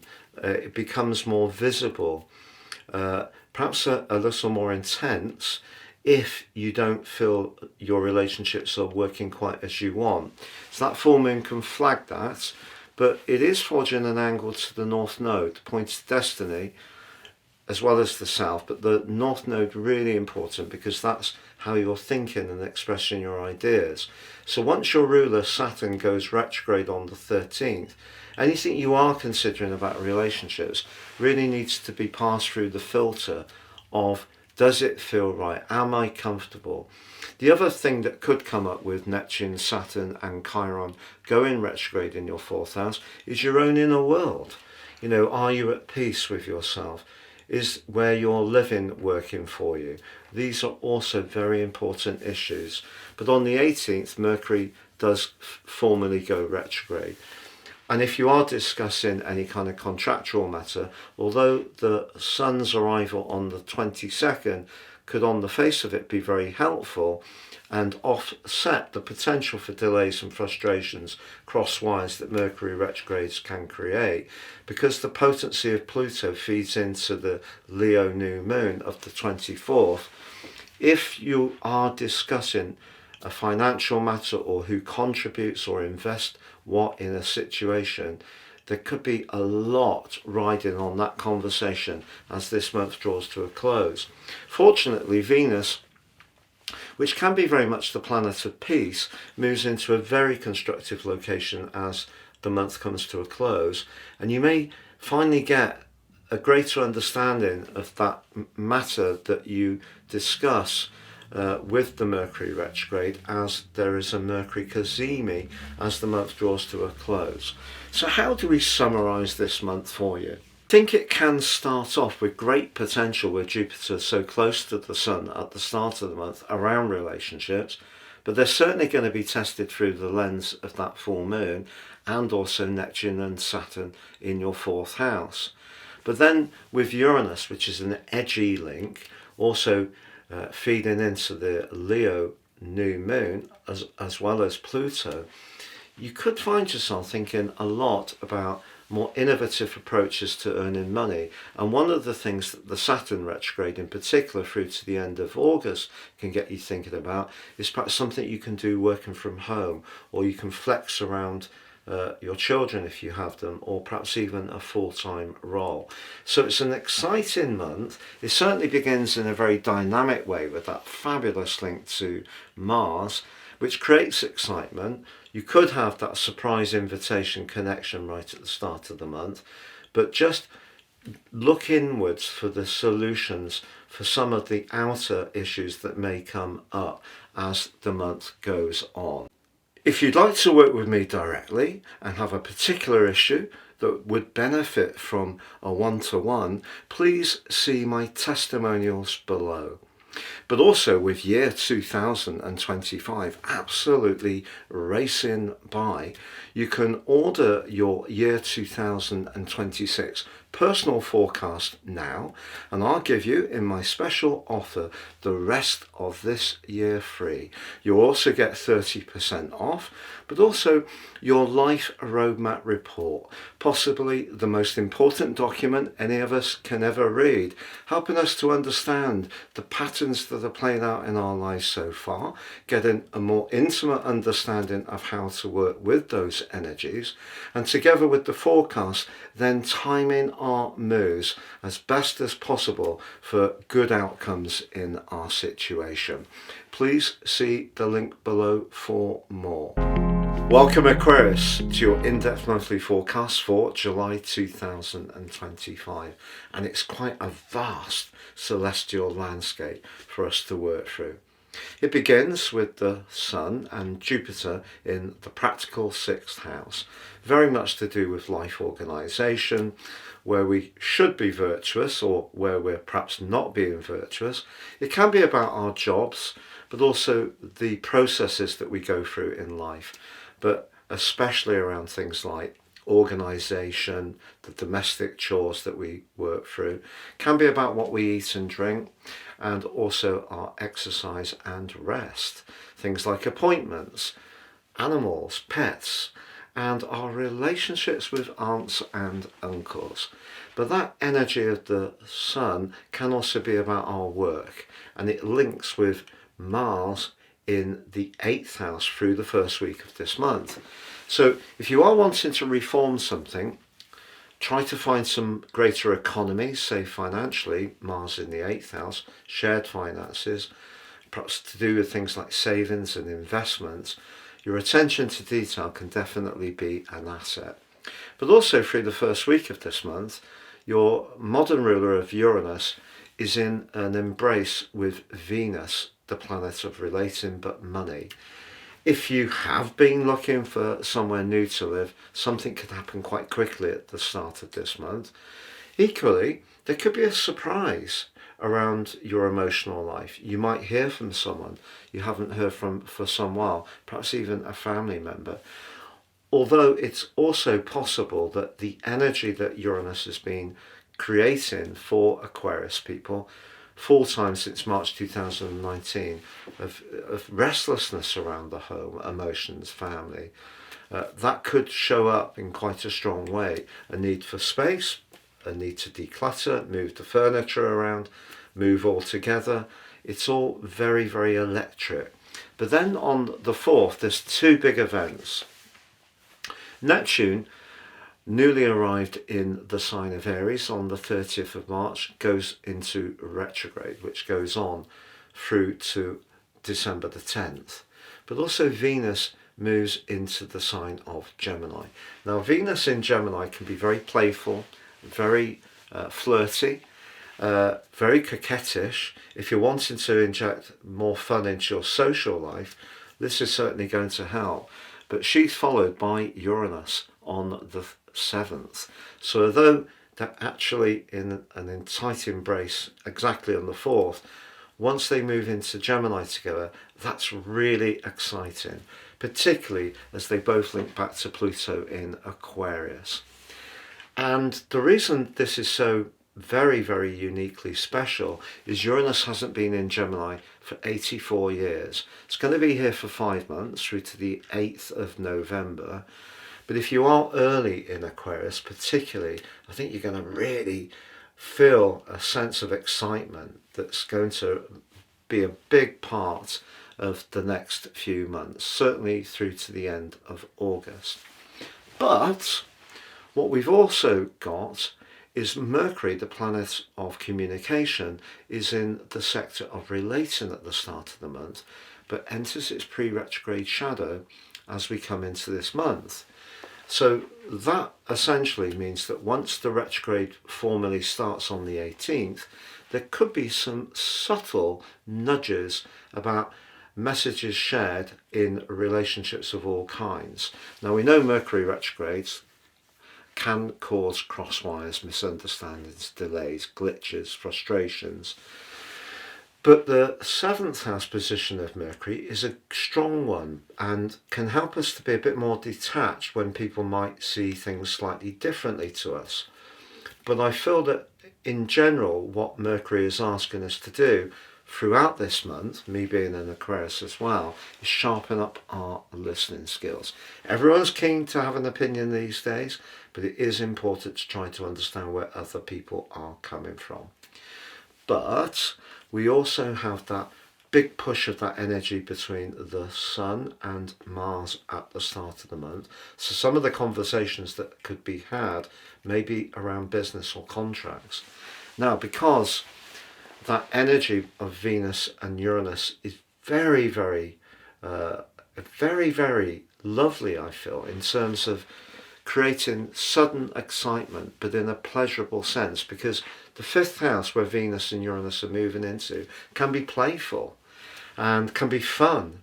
But then we get a slice of reality with the full moon on the 10th.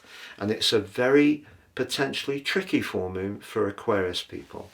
The reason is the moon in Capricorn is detrimented, so it's its least favourite position of all the full moon lunations of a year. But because for Aquarius people it's locked into house 12, that can be very much to do with what we can't see.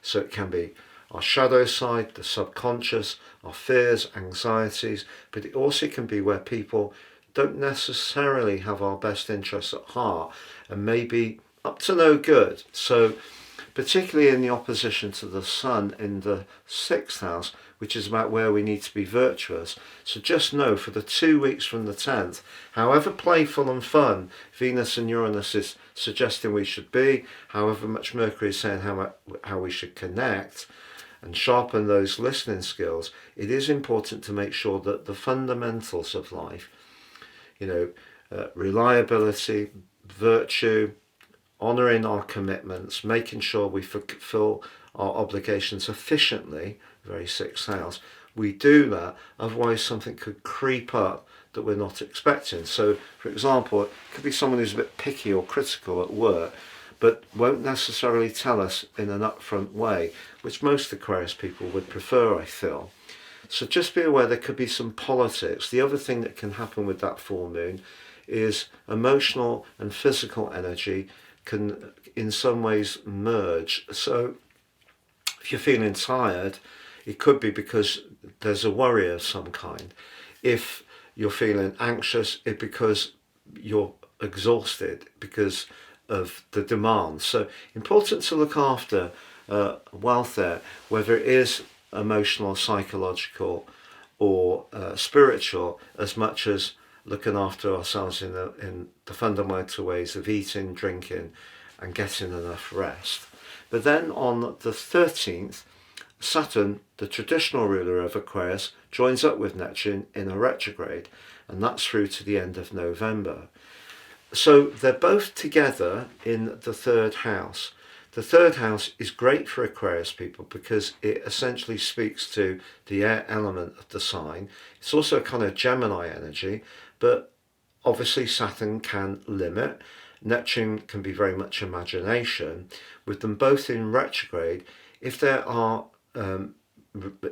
interactions in our lives, perhaps particularly online, social media and so on, which drain us in some ways, that energy can get quite depleted whilst they're in retrograde, but particularly through to the end of August. So energetic exchange is something I'm really into these days, because there are some people we can really like. They're good people, but their energy may impact on us in not a malicious way. It's just what can happen. So be aware of who you're connecting with, what's the point of that connection, the ideas that you're talking about, are they actually positive and do they give you some kind of uplift, or in some ways do they deplete you? So because the sign of Aries is about physical energy and the third house is about ideas, we need to be conscious about not overthinking things, not reading on the phone too late at night, which of course I do every single night. So this is an opportunity for me to get my act together.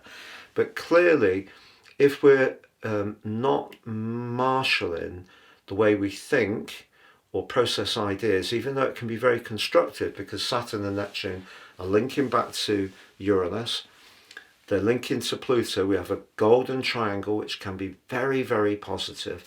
Just important not to overdo it in terms of our exposure to technology. If there are people immediately around us that we find a bit difficult, whether it's neighbours, people in our community, just try to protect your space a little more. And that brings us to that Mercury retrograde on the 18th, because it will be important through to the end of August, but especially whilst the retrograde lasts through to August the 11th, the post-retrograde shadows through to the 25th of August, just to try to keep things clear. I think Aquarius people can be very good at this. What Mercury in the 7th house in retrograde might lack, together with Saturn and Neptune in the 3rd, is a little bit of emotional connection. So we can be very rational, but it is important to feel things still. But if there is something that needs to be rediscussed, maybe it is who does and contributes what in terms of a relationship. Again, doesn't have to be a personal relationship. Could be with a colleague, business partner, someone else in the family, whatever it might be, friend, joint interest that we have. If the in and out of the given gets not quite right, that's really what Mercury is asking us to examine.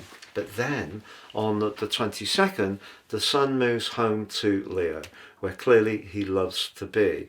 This is the big glow up point of the year, because the Sun in Aquarius is at its most cool point, so it's in detriment. So now it's really fantastically amplified. So a relationship matter that may be rethought with Mercury retrograde can then be given a chance to be improved in a very constructive way with the new moon of the 24th.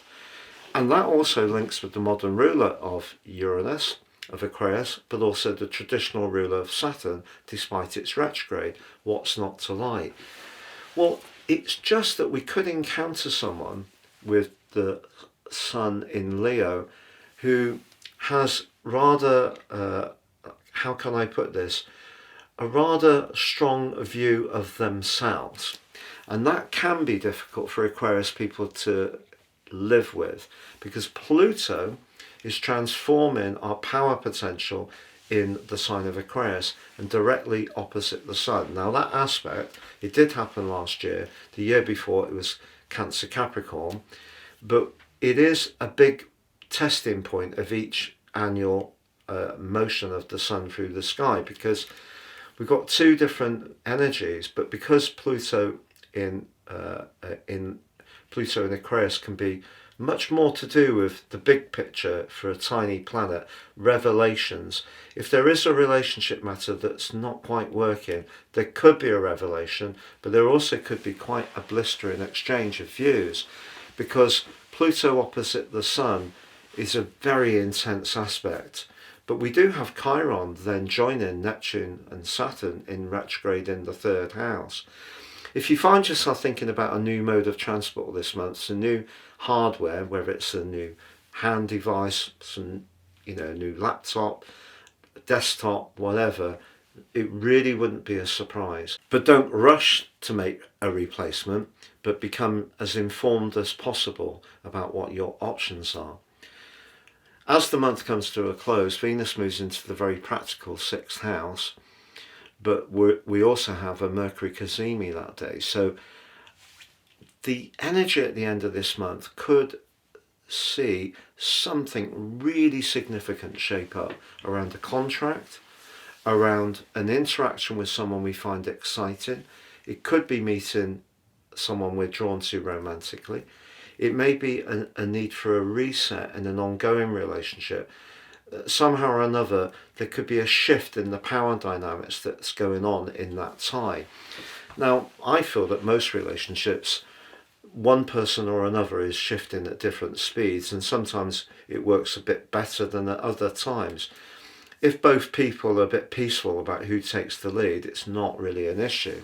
But if there is one person who's used to perhaps having the final vote, if you like, the binding decision in terms of big things in a tie, but the other person then starts to find their voice, that can actually be quite destabilizing for the person who's used to getting their own way, and they can feel quite threatened by the other person finding their voice. So that kind of stuff is possible at the end of this month.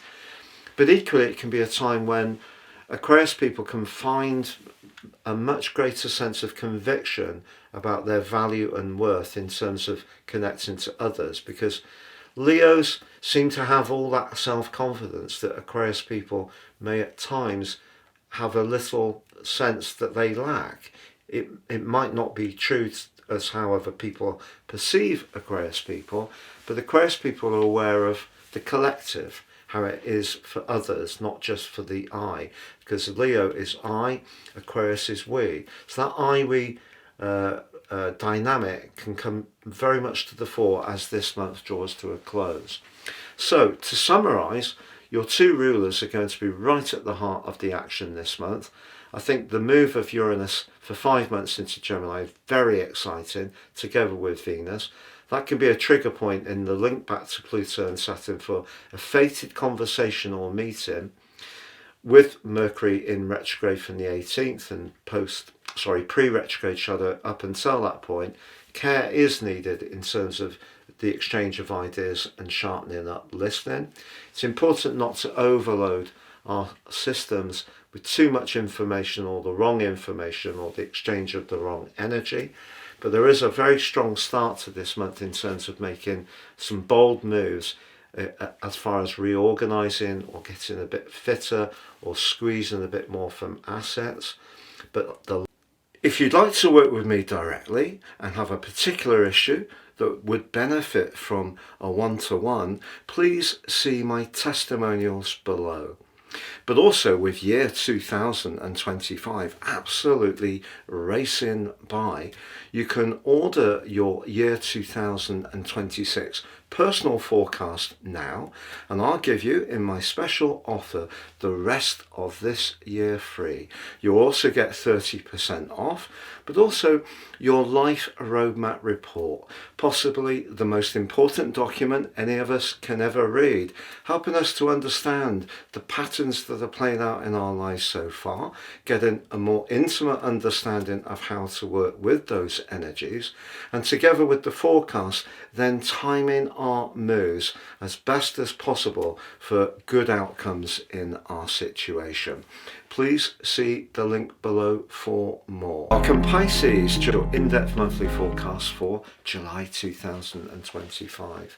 As you come into this month, there's a truly energized dynamic link between the Sun and your traditional ruler Jupiter and the assertive energies of Mars. This is really lovely for your social life, and also if there is someone you're drawn to, can give you that extra little bit of self-confidence in the way you interact with them. But if you're a creative, this can also be excellent too, and Pisces people often are, because Mars can help you to punch across your passion and ideas with conviction as the month begins. There's also an electric connection between Venus and Uranus. A sudden encounter, a text message exchange, someone you see online could just somehow or another intrigue you. But again, it just adds an extra layer of excitement that you can feel as you come into the month. Now, unfortunately, practicalities and details are part of life, even if they can be as dull as the proverbial ditch water.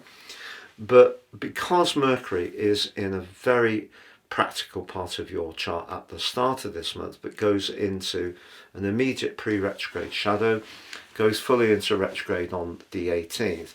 If you are dealing with paperwork, anything to do with appointments, you need to be very precise, even if it is a bit of a push to find the spark to do it.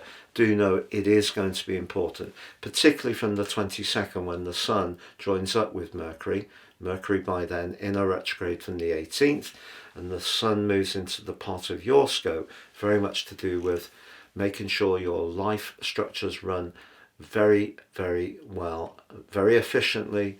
But obviously with the Sun in the sign of Leo, it is a chance to feel more energized and more revitalized too. But back to the start of the month, because just as that electric connection between Venus and Uranus is occurring, your modern ruler of Neptune enters a retrograde which goes on through to the 10th of December. Now, Neptune is a gorgeous influence. It gives you that appreciation of subtleties, of atmospheres, of being expressive. It can be very, very ephemeral, but it's brilliant if you're interested in film, if you're interested in photography, music, artistry, you're a creator or a maker. All of these areas are boosted and enhanced by Neptune. But on the 30th of March, Neptune moved into a part of your chart where he's going to be through till November before inverting back into your sign.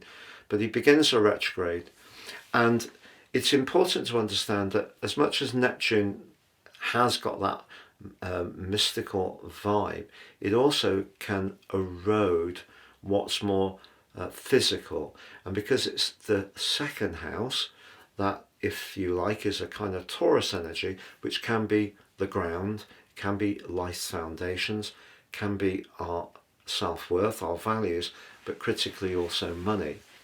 Now, that Neptune is going to be joined by Saturn on the 13th and also Chiron on the 30th, with a retrograde to them too. Now, they're all retrograde 5 months. So it's going to be important that you're working hard to understand what the values are that are important to you, because Saturn and Neptune together has got some benefits. But if we think about the host, Aries, it's about initiation, new beginnings, but it can be about raw energy. And for example, if you're eating things, particularly sugary things, it can be a bit of a second house thing to excess. That actually could have an effect on your vitality. But also, if you're grappling with financial realities and there are uncertainties in those areas, that is an area that you need to be very mindful of the details. So that's why the pre-retrograde shadow to Mercury, then Mercury retrograde, then the Sun moving into the 6th house, means that however much you start off this month with tremendous energy and excitement and enthusiasm, those details will be key. So think very much about preserving resources, because Neptune can erode. Saturn is of course about Earth, the 2nd house for you, foundations, and the sign of Aries, energy. So energy around those areas needs care.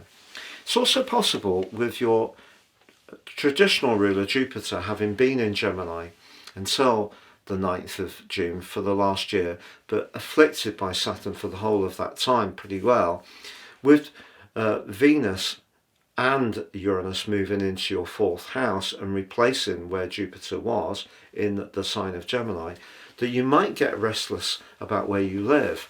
Now, if you're very, very happy in your current abode, it's possible that you'll get a desire to change it around, maybe create more light, more space, rent a room out if you have a spare. It could be that you'll want more time to yourself. You may want more detachment around home and family matters.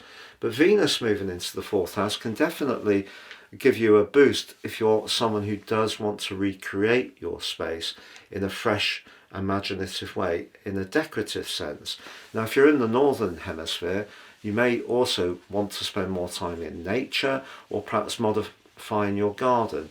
If you're in the southern hemisphere, I feel that those changes will play out more in your physical space. But Uranus is going to be in that area for the next 5 months, and the thing here is, although the Sun and Jupiter are in a very playful, romantic part of your chart, if you're in a romantic relationship where you don't get to see the other person that much, or you are someone who does need to maintain your independence, Uranus is going to make you more conscious of the politics around that. But initially, both Uranus and Venus link back to Saturn and Neptune. They also link back to Pluto, and Pluto's in that deep, very, very deep 12th house. And over the years to come, I feel that you are going to see some very powerful shifts in your psychology, much to do with past experiences, possibly things that were difficult, where you feel that people may have held power over you, or you can become much more conscious who's not really got your back. So your understanding of the psychology around where you're being self-expressive, playful, or social or romantic, the Sun and Jupiter in your 5th house, has to work well with those other energies working in a more psychological and emotional way in the back end of your chart.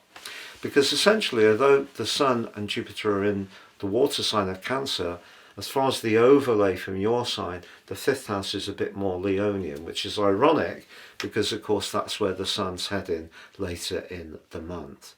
But then on the 10th, you could find yourself having a little bit of a need to think about how you manage your time, because the chances are you're going to be in demand.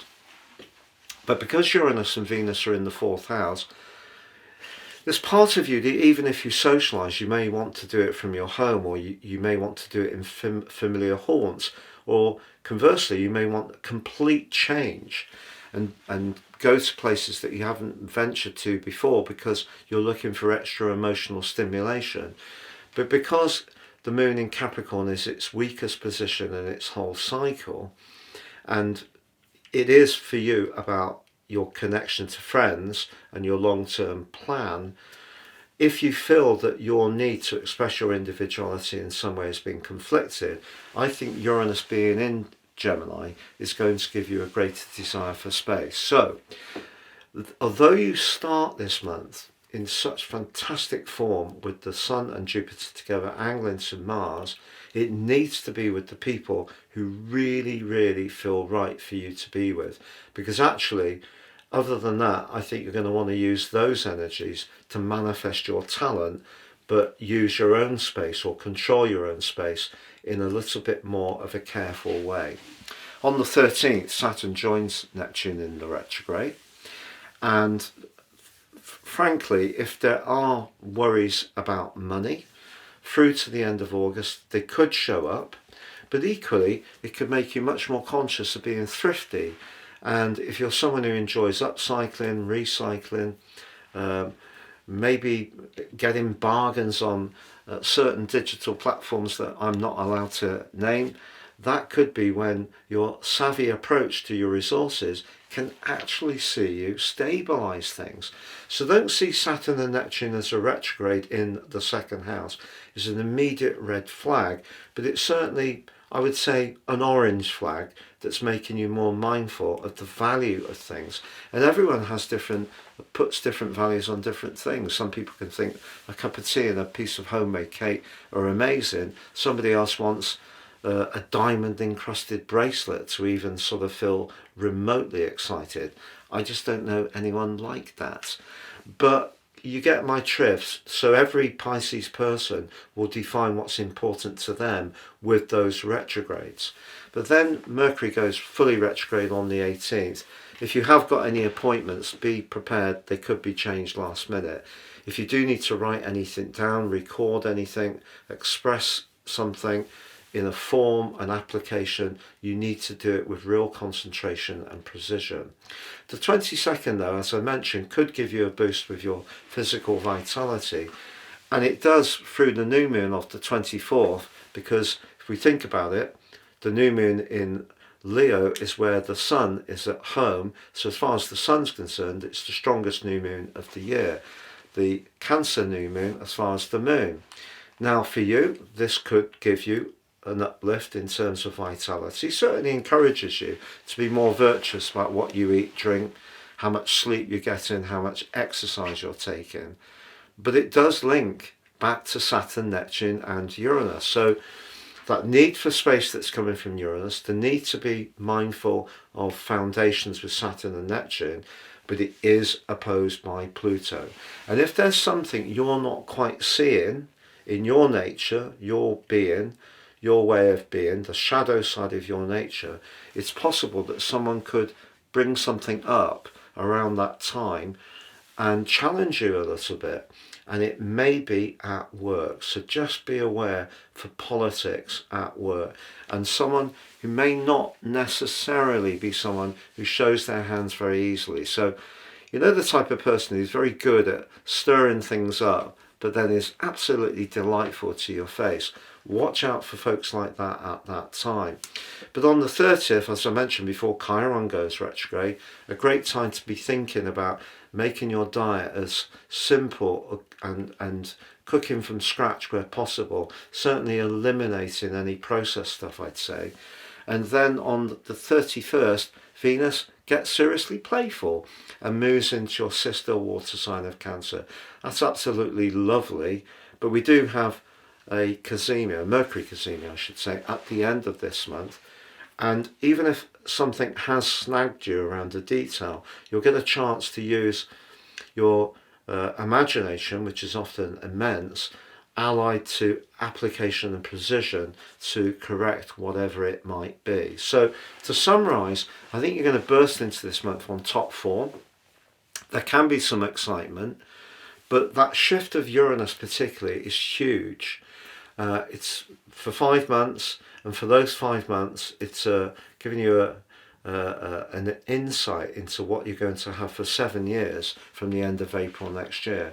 So you may find your approach to emotion, to intimacy, to physical space, to where you live, to family members, going through a radical change.